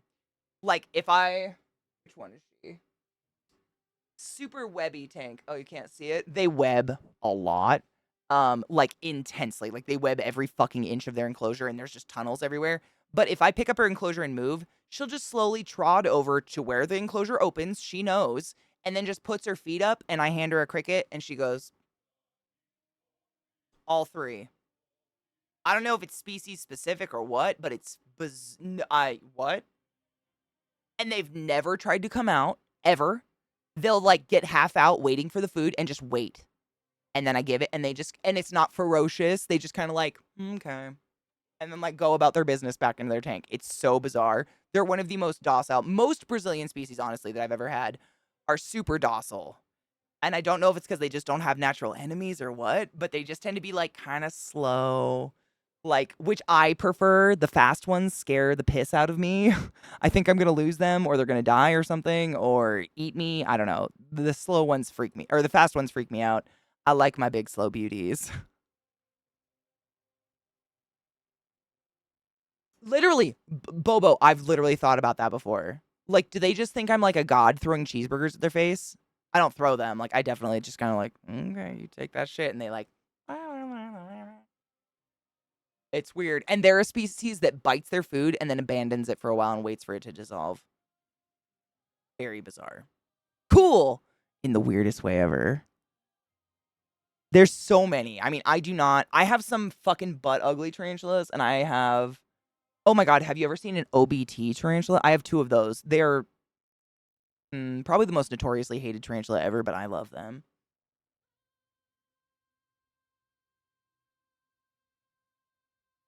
Because they look like this. How can you hate this? Nature did that.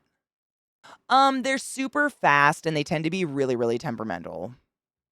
This is a threat pose, so when your tarantula is pissed at you, they throw their legs up in the air, show their fangs and the rainbowy parts of their feetsies, and then they'll slam their feet on the ground to try to make a loud thump because they know they can't kill you. Oh, there's a male and a female. There's the difference.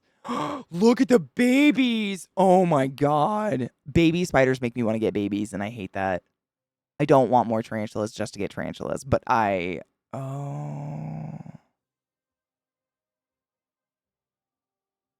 Psycho, go make tacos. If you want to play on Tuesday, dude, I'll dedicate the whole day. I'm so sorry. Someone baited me into spiders. I don't know. I'm not gonna bait. I'm not blaming anybody. This is all on me. I'm addicted.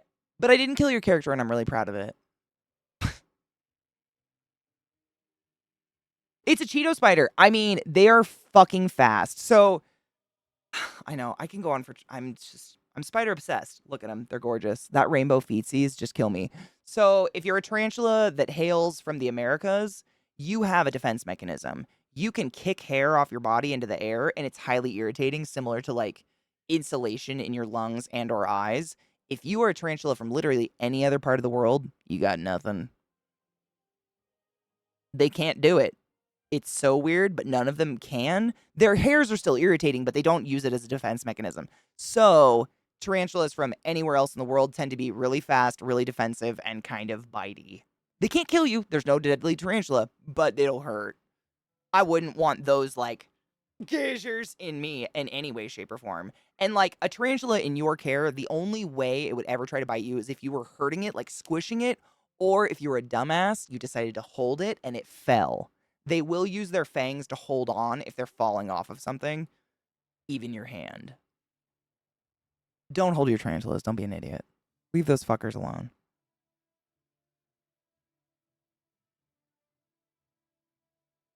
Queen, there's no such thing as a problem. I love spiders more than anything in the entire world. I'll play. I mean, honestly, I have tomorrow off. Like, I'll probably just go get Psycho and make him play with me all day. Look at these. I mean, OBTs are stunning. I have two. And the thing about OBTs and tarantulas in general, if you get one tarantula from someone, I would almost put money down that they're going to offer you a free second tarantula. And I would be really close to putting more money down that it might be an OBT.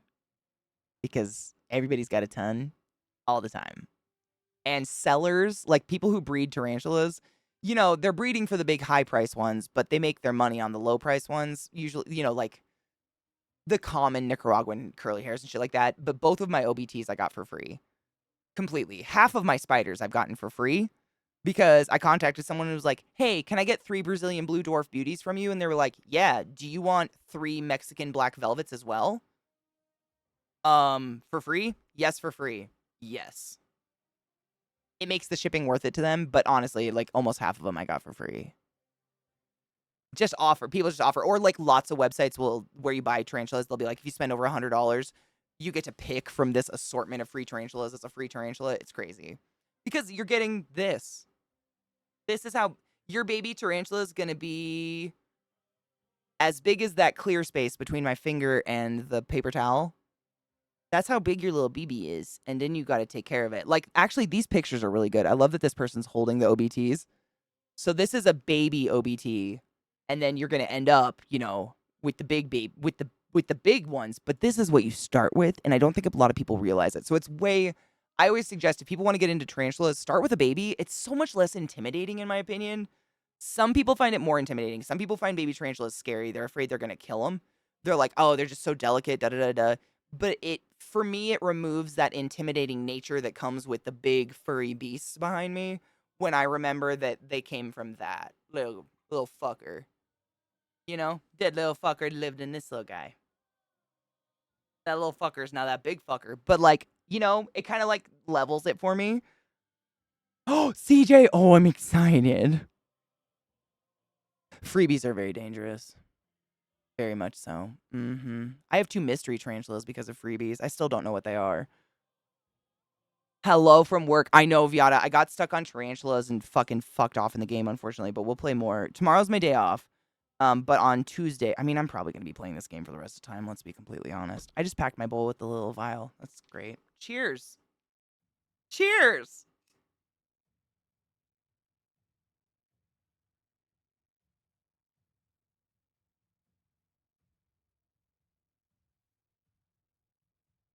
And that's the thing, Spuds. Anytime I order tarantulas, I'm going to order probably 5 or 6 at least, just because of the shipping alone. Because if you order tarantulas online, that's a really good thing. Thank you for bringing that up. If you find a tarantula seller who does not require overnight shipping, do not buy from them. You're going to get dead spiders. Don't do that. Overnight. If they don't insist on it, you don't even want to deal with that person because they don't care about what they're breeding. They don't care. That's a hot sign no one cares. Spider Veil's great weed pack. I mean, kind of. It's kind of the perfect size, but it's plastic, so you wouldn't want to use it to pack like a hot bowl. It'd need to be metal. You know what I'm saying? But it is kind of the perfect size. Safi, my love, how are you? The Pulcher and the Pulcher bees are so chill. However, my Chromatopelma. I fed my Chromatopelma on stream. Wait, no. Was it? No, my Chromatus. Chromatus? Yeah. I fed my Chromatus. That's one of my feistiest bitches. Gizmo, named after Rod's fucking French bulldog, is one of my feistiest fuckers. Donna, same. I keep them all. I'm like, I'll use it. Honestly, I do. I use them as like a water dish for the babies. Up to 3. I have a Chromatopelma. Oh, so you have a Chromatopelma, Cyanopubescens, and Grammostola. I love the Grammostolas. I have 2. I have Meg and Greg, of whom I really hope are both girls. Because I don't know. Not a suggestion. If I were to do over, I maybe wouldn't have gotten itty bitty baby pulchras just because literally they were 2 of my first tarantulas ever. And they're like the size of a 50-cent piece. They are so slow to grow. Forever and ever. They take forever. I do! Philwyn, that's literally what I was just talking about. I have Brazilian blue dwarf beauties. Brazilian blue dwarf beauties. And then I have another species. The Brazilian blue dwarf beauty, correct me if I'm wrong, that is the name that's so hard to say. Diamentinensis. Fuck, what's the first one? It's like Ornithoctininae diamentinensis, I think. Oh, it's a fucking mouthful of a word. I don't know. That's that one. And then I have another blue dwarf species. I gotta remember the scientific name. But I love the dwarves. Because that's what I was showing everybody. Like, these are all my enclosures are fucking tarantula cribs. They're incredible. Like, tarantula cribs, please sponsor me. But all of these smaller ones, like these 2 are both Brazilian dwarfs. And then up here, I've got 2 of the beauties that have webbed a fuck ton. They are so gorgeous. They're literally mini green bottle blues. Like, if you like the cyanopubescens, the green bottle blue tarantulas, but you don't want something so big, get a blue dwarf beauty. It's a mini green bottle blue, literally almost exactly. It's pretty crazy. Yeah, well, we can try to see one, absolutely. I've got a few minutes left to stream. I feel bad, but here we are, yeah. It's hard because they're big-time webbers, so they tend to hide in their little webby holes. Give me 1 second.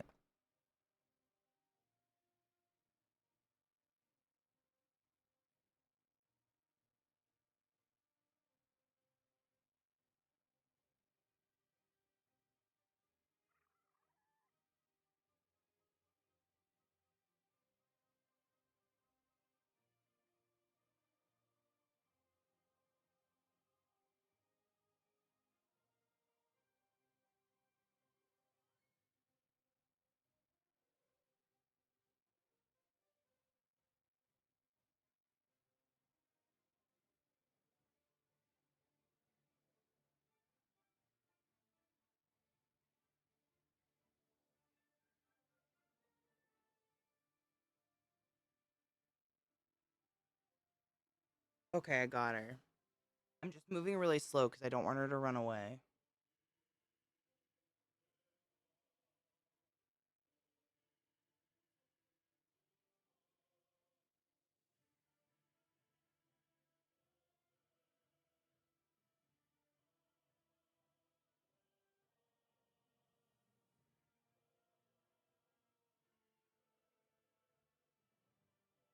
Enjoy the effervescent whiteness of all the fucking webbing.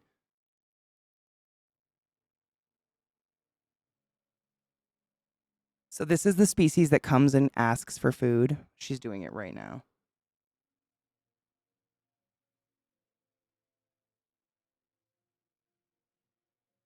I'm gonna try to fix the focus.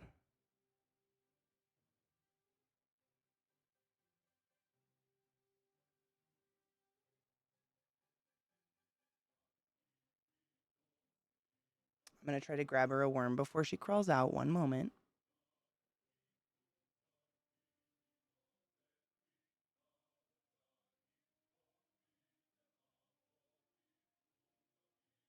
Isn't she fucking beautiful? I love these ones, but she's full grown, totally full grown. But see what I mean? She's got the orange and the blue and the green. And they're usually pretty ferocious eaters, so let's see.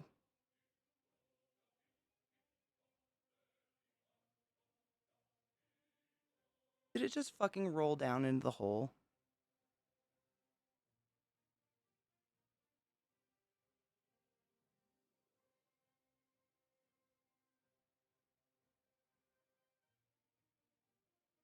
She's gonna get it. Oh, oh. She's tap-a-lapping. She's like, oh, oh. Do I want it? See her smack it? Smack it. Smack it.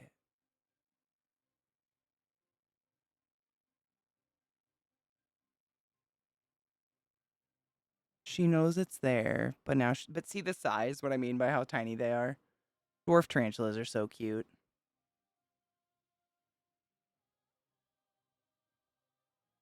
We call them gummy bears, the worms.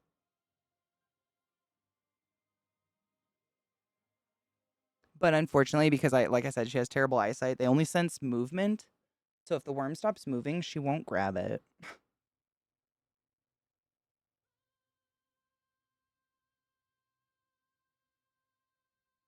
Sorry about the overwhelming white. That's just her web. I can't do anything about it.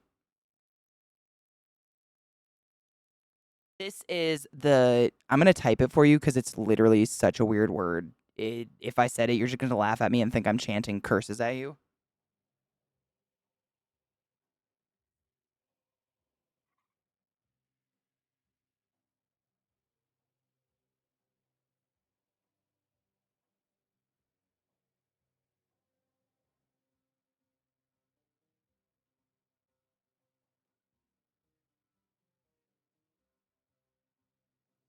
Dude, honestly, Lizzie, it's really interesting. So, literally, almost every single spider in the entire world has white webbing. However, those velvet spiders I'm obsessed with have like cotton candy pink webbing, and no one knows why. Because it's not diet specific. I mean, they're in captivity and they still do it. She's gonna. Oh, there. She just bit it right in its fucking head. Good job, little BB.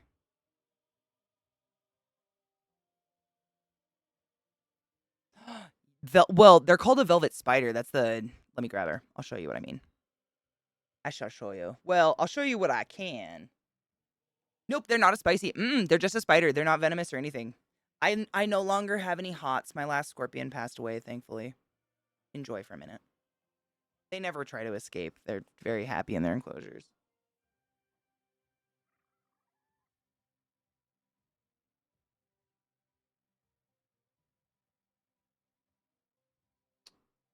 I can scoot.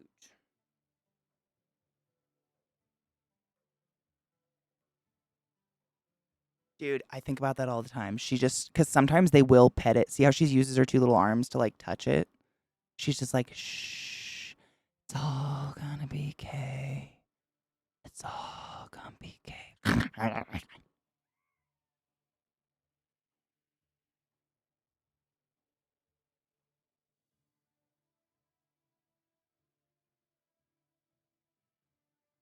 Okay, so if you look at this, so this is a tarantula. This is a spider. Different. But do you see the web? The webbing? So she's an Erisys vulcanaries. That's the species. But if you can see, that's her right there. She lives upside down. Both her and her sister live upside down. But you can see the webbing. My camera makes it kind of orange, but it's literally, those are her poops. Look at them little spider poops. And there's her fat self living on the top. But it's so weird. If you look up a video of either a ladybug spider or a velvet spider spinning their web, they kind of like backcomb their webbing as it comes out of their ass, and they build like these crazy tunnels of just like cotton candy. It's crazy. So the way I feed her is I have to just lift this lid like barely, and I shove a bug in. Hold on, I'm trying to do it without hurting her. She hates it. But see how it's like stuck? And it's so strong. So I just like shove something in there once in a while and hope for the best. But it's the only spider I can think of that I know of that spins web like this where it's pink. I mean, you can tell the difference. They're definitely a different color in the camera, but my exposure is making it look, probably because my pants are red. It's like, this isn't pink. It's cotton candy pink. It's very strange. It's my skull face, yeah. I actually call her Chub Chub. Like, that's her name, and I don't know why. But I want to call her Skull Face now because it's just fucking the fact that there's a skull. Yeah. Let me. I just don't want her to think the sky is free zone while I walk so far away. Give me one more second. I was gonna show you my other velvet spider because she's a little bit older. She has a way bigger enclosure, and she's done fucking work.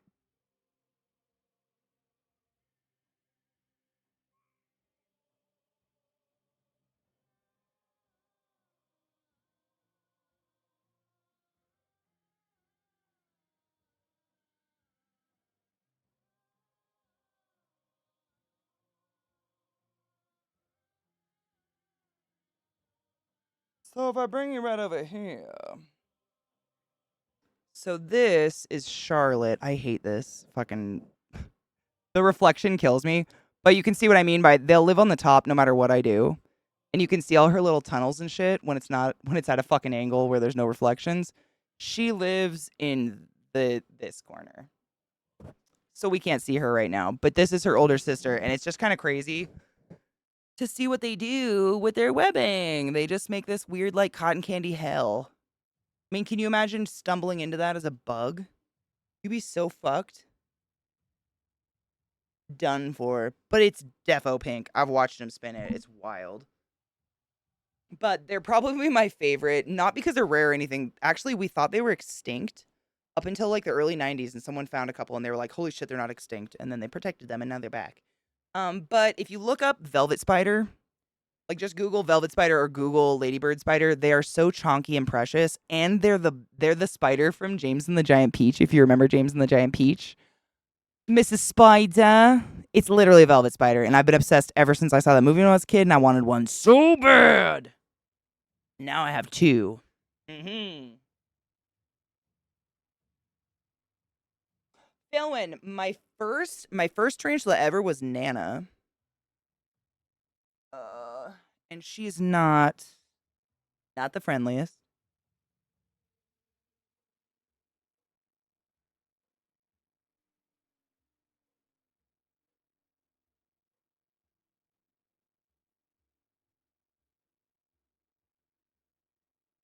There's Nana. She's very old and very delicate, and I keep her separate from everyone because I bought her as an old retired maid, and she's definitely old and retired. But she's an Aphonopelma calcodes, and those are actually local to America. They live in like Texas and shit and Arizona and stuff. Arizona blonde is their common name. But that's her cool little, sorry about the reflections are just the worst thing ever, but you can see her tunnel and everything. But this was my first tarantula ever. She just an old hoe.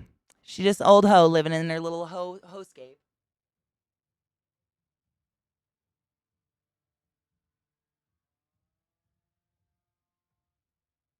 Um I get my tarantulas honestly from varying places. Like I got Nana from a local dealer. I'm really blessed to have not one but like 4 privately owned exotic shops in my local area who all sell like commission. They have like consignment baby tarantulas all the time.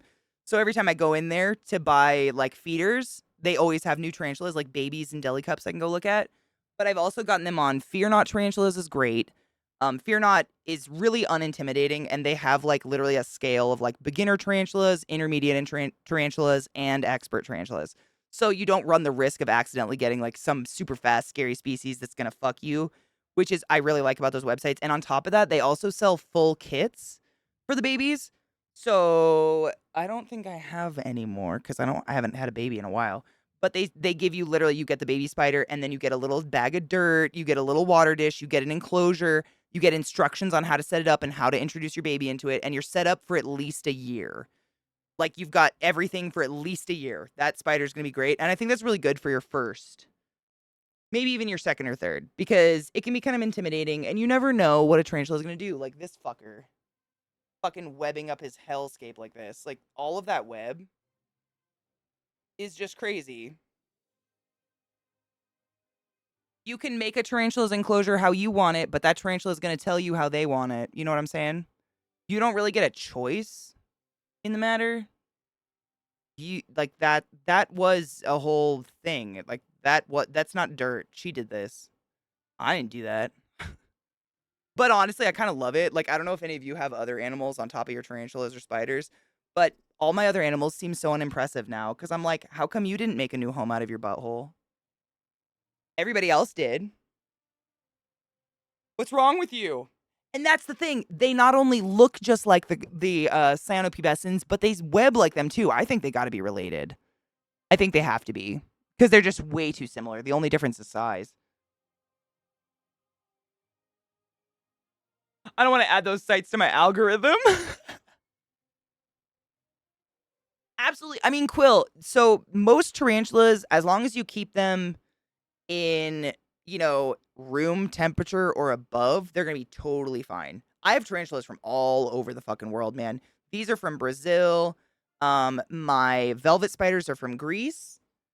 I have Thailand spiders. I have Chinese spiders. I have Indian spiders. I have South American spiders of various kinds. I have a lot of Mexican spiders. I don't know. You might be able to see one crawling up a wall behind me right now. Jeez. Right. This guy? You see that big fuzzy fucker? That's one of my Nicaraguan curly hairs. I have 2 named Loki and Bartleby, and that little fuck. That little fuck grew. He's trying to crawl. Probably hungry. What? I mean, Thailand. It's just like it's kind of common sense, right? Like look up like what's it like in Thailand? If it says it's humid, a Thailand tarantula probably needs extra humidity. You know? If it lives in Central Australia, probably doesn't need extra humidity. Kind of just that's basically what I do, and I've never lost a tarantula due to bad care. So that's my proof of pudding, you know?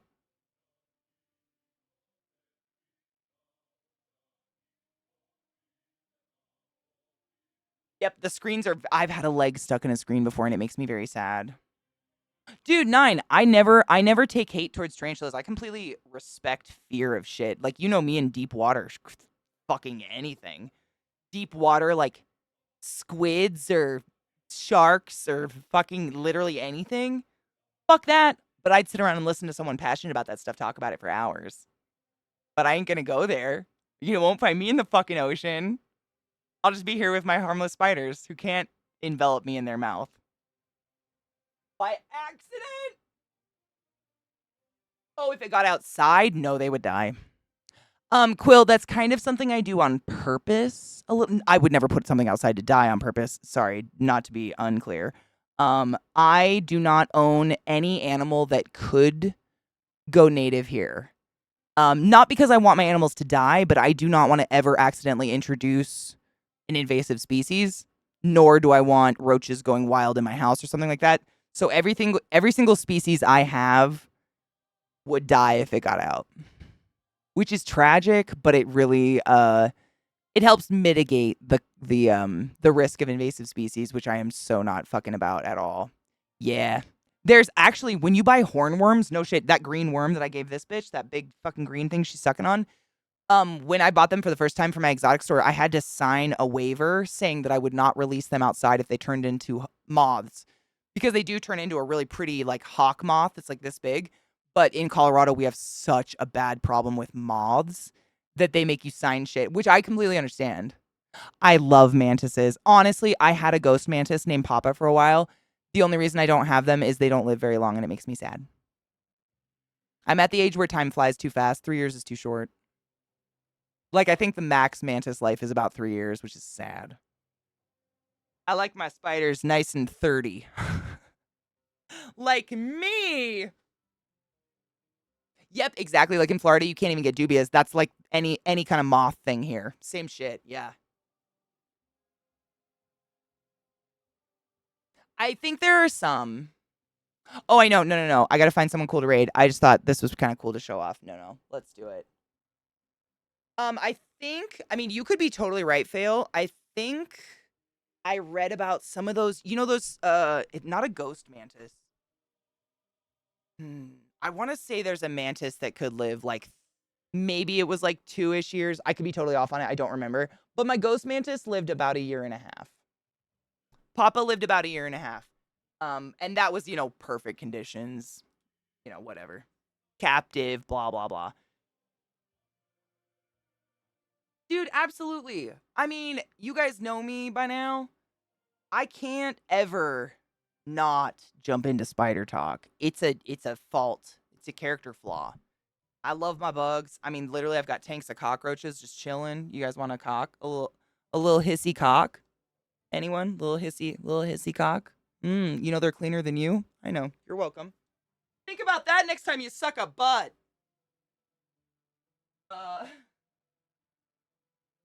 I love this shit, man. The natural world is so much cooler than people give it credit for, I think. And it deserves a closer look. I hate their food too, honestly. It gives me comfort to know that the food dies. I mean, Donna, I ain't touching them.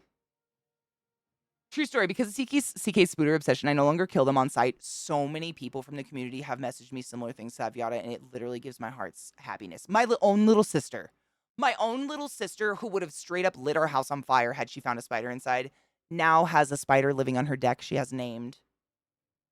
And I have never, I didn't get tarantulas in, this weird goal of, oh, I'm gonna make people love spiders. But I think, this is just a theory, I think that the more that we know about something, even if it's inherently still scary, we are less petrified of it.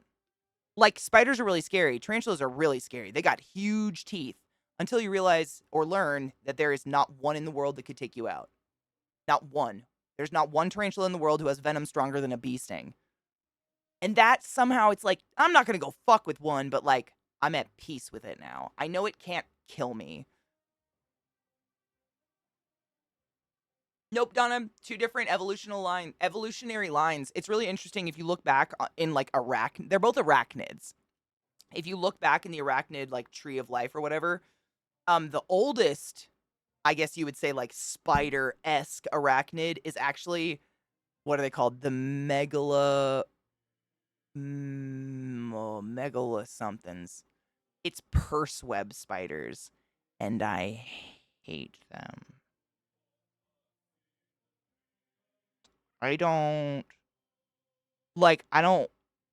want zero things to ever do with a purse web spider. Their fangs and mouth is bigger than every other part of their body combined. And they still exist, absolutely. They're everywhere. They are the oldest, most I think before prehistoric. Because I know tarantulas are prehistoric.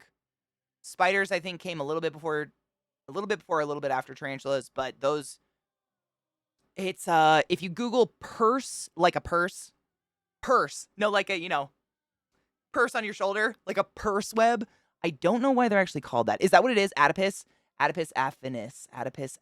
They're fucking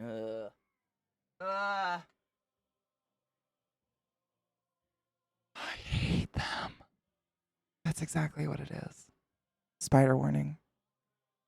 This is the oldest of the spoods. And like, no. You know? Just no. I don't like you can go buy these. Go on a tarantula dealer's website, you could buy one right now. You can get trapdoor spiders, you can get anything. I just like they're kind of precious in like the kill it quick way. Jesus fucking Christ. I have no passion for these. That's the most that's where my beautiful fluffy friends surrounding me came from. You know what I'm saying? I mean, they're chunky and like it's like you know what I think it is? They remind me way too much of camel spiders.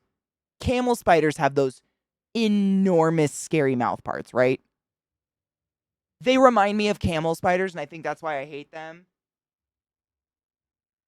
I've seen them here, Mosaic. Dude, my local exotics shop sells vinegaroons and whip scorpions. I haven't seen these there, but I've seen these for sale around here. Every once in a while, usually, if you guys, so in America, there's a website called morphmarket.com, and it's where just like, you know, people sell weird spiders and shit like that. Again, always look for domestically bred, captive bred, whatever. Do not buy imports, unsafe, unethical, blah, blah, blah. But anyways, people on there tend to have more exotic stuff or more rare stuff. That's where I found my velvet spiders. That's where I found my ornithoctininae species Mindanao or whatever. Like, I have some rare, weird ones back here that I found on those that are just like, you know, interesting, kind of a challenge to care for, which I like because a lot of them are super easy to care for. And I've seen these on there every once in a while, and I just like, no. No. Just, I don't know. I don't have a reason. No. No. You been chased? Nineless. Someday when we inevitably meet, I'm going to hug you and whisper in your ear, I'm so sorry camel spiders chased you, because that is my worst nightmare. They're kind of cute. Like a little bit. They're like nubby until they reveal the mouth. And then you're like, oh, just kidding. You're my worst nightmare. Please don't exist anymore. Jesus fucking no. Yeah, this is the original. This is where spiders come from. And like I think all arachnids. If I'm totally incorrect, please correct me at a later date. Oh, correct me at a later date, because it's about that time where I go start my day off and go hang out with Zach and eat something. They're just fucking scary. I don't know if I mentioned that. These aren't venomous, are they? I don't believe purse web spiders are venomous. They just have enormous mouths and are scary. Similar to vinegaroons. Vinegaroons just spit vinegar in the air. Are you danger? Are you danger?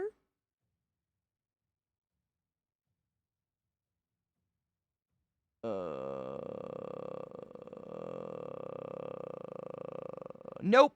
Not harmful. Just double checked. They're not. Just fucking scary. I know. Honestly, the most deadly things in the world are the most boring looking. Like, what is it? What's that deadly one in Australia? The funnel web? It's a type of funnel web spider. You guys know the one I'm talking about. It's some kind of funnel web. It's just like brown and gray. Like, they don't look very like, you know, that big dinner plate spider in Australia, harmless. Harmless. The interesting ones don't hurt. You ever see, what is the one around here? Is it a hobo spider? Huntsman. Boring as fuck. Spindly, looks like it's kind of dying, like brown, sad spider. Death. Dismemberment. Rot. Yeah. Same. I know. Like, these colorful fun bitches, they ain't gonna do shit.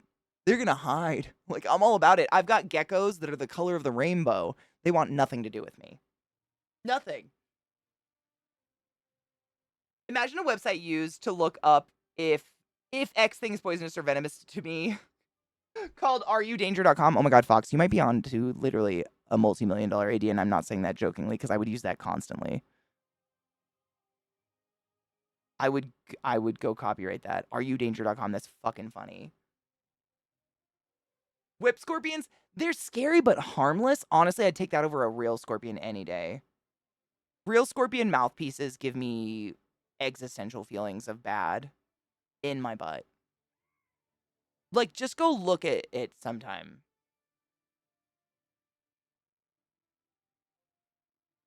True. Although I learned this, Quill. I don't know how legit this is, but I was told this ages ago that if you buy a poison dart frog in captivity, they're not poisonous. I guess it's like diet or something. So they'll still be just as fucking like colorful and wildly cool, but they won't. I mean, not that you should be handling frogs. Anyways, frogs breathe through their skin. It's a whole thing. Yeah, it's what they eat, right? So that's real? That's fucking cool, right? I didn't know. I think flamingos aren't poisonous or anything, but flamingos are only pink because of what they eat as well. Fascinating. Yeah. So all those adorable little poisoned dart frog, arrow frogs, whatever the fuck you want to call them, it's just their food? I think that's really cool. Yeah, the world is fascinating. Science, the world is cool. That's why I have my spiders and shit, man. By learning about spiders, I just end up like accidentally learning about a ton of other really cool shit at the same time. And that makes it kind of worth it. I don't know. Is that weird? Maybe. It's the krill. That's what I thought, Nine. Yeah. It's fucking cool. That's why baby flamingos are like, you know, even after they lose their fluff, they're not pink. They're kind of like gray. Oh no shit. So the little frogs, they eat a beetle that has the chemical in question. That's fascinating.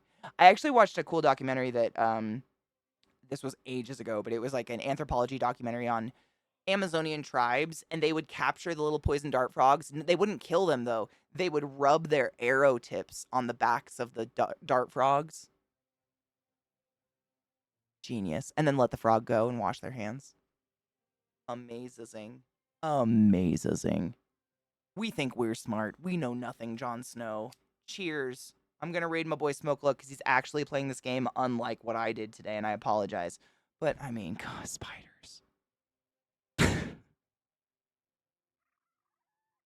It's like I put my weakness on my sleeve or something. You don't have? Oh, you have very poisonous. You probably have the huntsman. That's the one most people. All the types besides black widows, but my mom was bitten. Ooh, on her leg by something under her desk at work. No, she got up. She got so sick. We ended up in the ER. Oh my god. Oh, I wonder what got her. That's I. You know what? I bet it was. I bet it was a huntsman. This is so. There's been a lot of studies around huntsmans because what huntsman spiders, the poisonous, whatever causes your skin to rot. The huntsman is causing quotes, hard quotes, a bacterial infection, which isn't there isn't no such thing as a venom that causes a bacterial infection, i.e., necrosis. What they think it is they think huntsman spiders either eat filthy bugs and then just have like a filthy mandibular plate. So when they bite us, all that bacteria gets injected into the bite and then we get necrotizing fasciitis in our skin.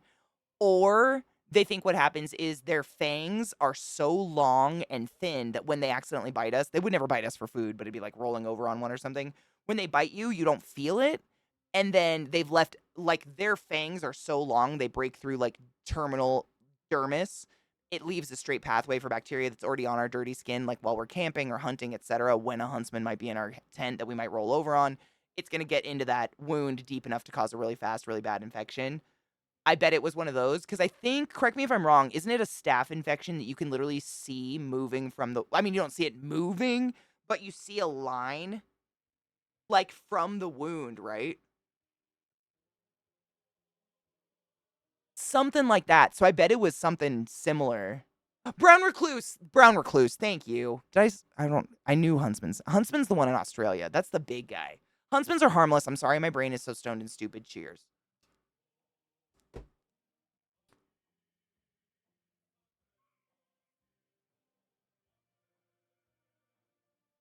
Fucking Christ. You're amazing.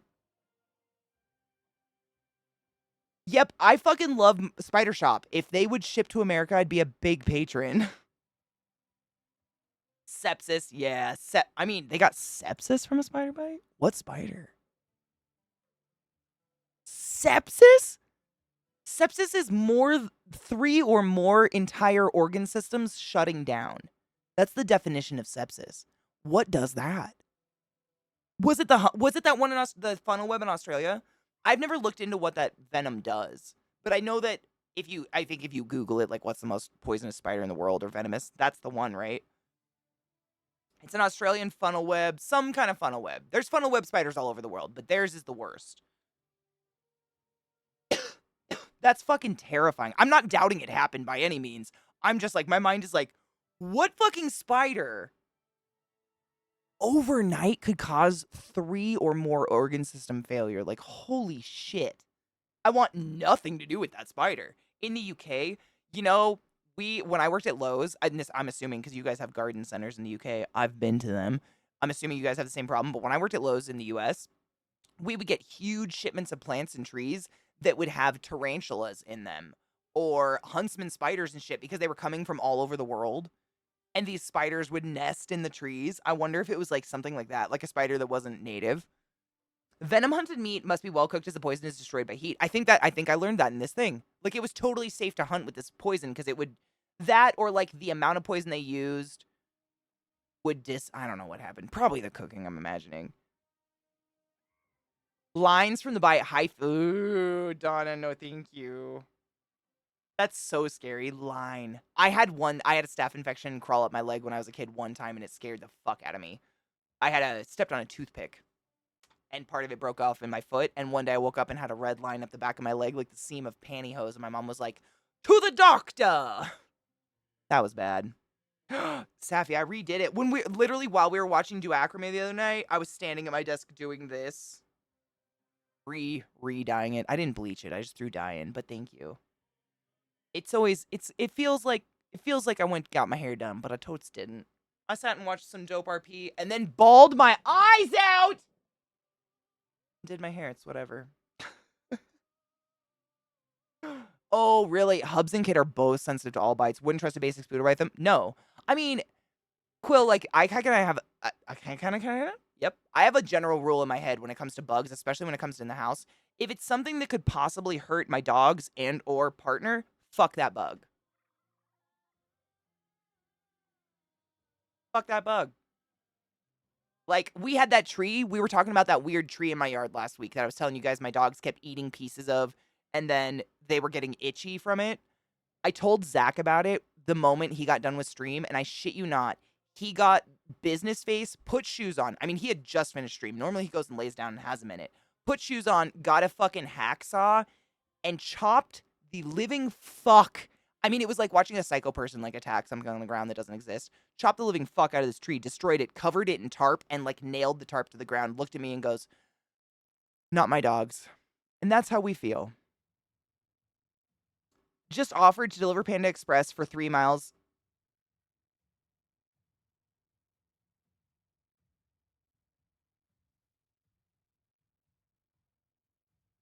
You didn't take it, right? That ain't even worth the fucking gas. I heard a story about a woman who bought a potted plant and she kept noticing that, oh no! The plant would be moved from where she put it on the table. I'd believe it. I've seen it. I haven't seen a nest of scorpions, but I've literally, like, it was one time when I worked at Lowe's, we were pulling out some kind of palm tree that was like an indoor palm out of the truck, and I grabbed the barrel of a tree, and what I now know was an Antilles pink toe tarantula crawled down my arm, and I was like, "Ah!" and just like flung the tree in my arm as hard as possible, and the spider splatted. I mean, it was fucking horrifying, but nightmares. Nightmares, my dudes. Not what you want to. I believe it. I'd believe it. I was working in a store, did produce and bananas. Oh, yep. Out came a lovely hairy tarantula onto my hand. Did you already see? I was like 19 and still like, oh my god, spiders! It haunts me that I killed that spider, but it scared the living fuck. It was huge. And, like, you know, it was one of the most moments where you'd grab a barrel of a tree and kind of toss it to the person behind you, grab a barrel of a tree off the truck. I was in the truck in the dark, and something large, hairy, and black crawled down my arm. Instinct took over. I killed the tree, too, if that helps. Like, that thing was done for. But holy shit. I have 3 of that species now, and I'm really proud of how well they've come. I actually rescued one. One was, like, half dead at a Petco. And I asked them what it was, and they're like, "You can have it if you take it." And I was like, "Give it to me!" And I rescued it. But yeah, I have 2 pink toes, and I have a purple. There's the avicularia, which is the Antilles pink toe, and then there is the Avicularia purpurea, which is basically a purple pink toe, but it's called the purple tree spider, and I have one of those as well. That's what Vilemo is. So I have 3 now, and I love them so much. I feel terror. It's like when you have fear and you don't have the knowledge of something, you're much more likely to just fucking murder it for no reason. I'm gonna go now. I'm gonna raid my boy. Hold up, Smokaloke, who's again actually playing some Baldur's Gate for those who came by. Tomorrow's my day off. Take your joy and clean your bong and drink water. I will be tweeting that first thing in the morning as usual to remind you. But on Tuesday, I'd love to dive in and actually play some Baldur's Gate and not spill my bong. Jesus Christ. Almost every day. Almost every day. I'm gonna pack a bowl and cheers with you guys if I can, real fast. Can I? Oh God, can I? Oh no. Let's do our best. Post cheers. I love you so much. Be good and kind. I can't see the button because of spiders. Oh, and get a tarantula.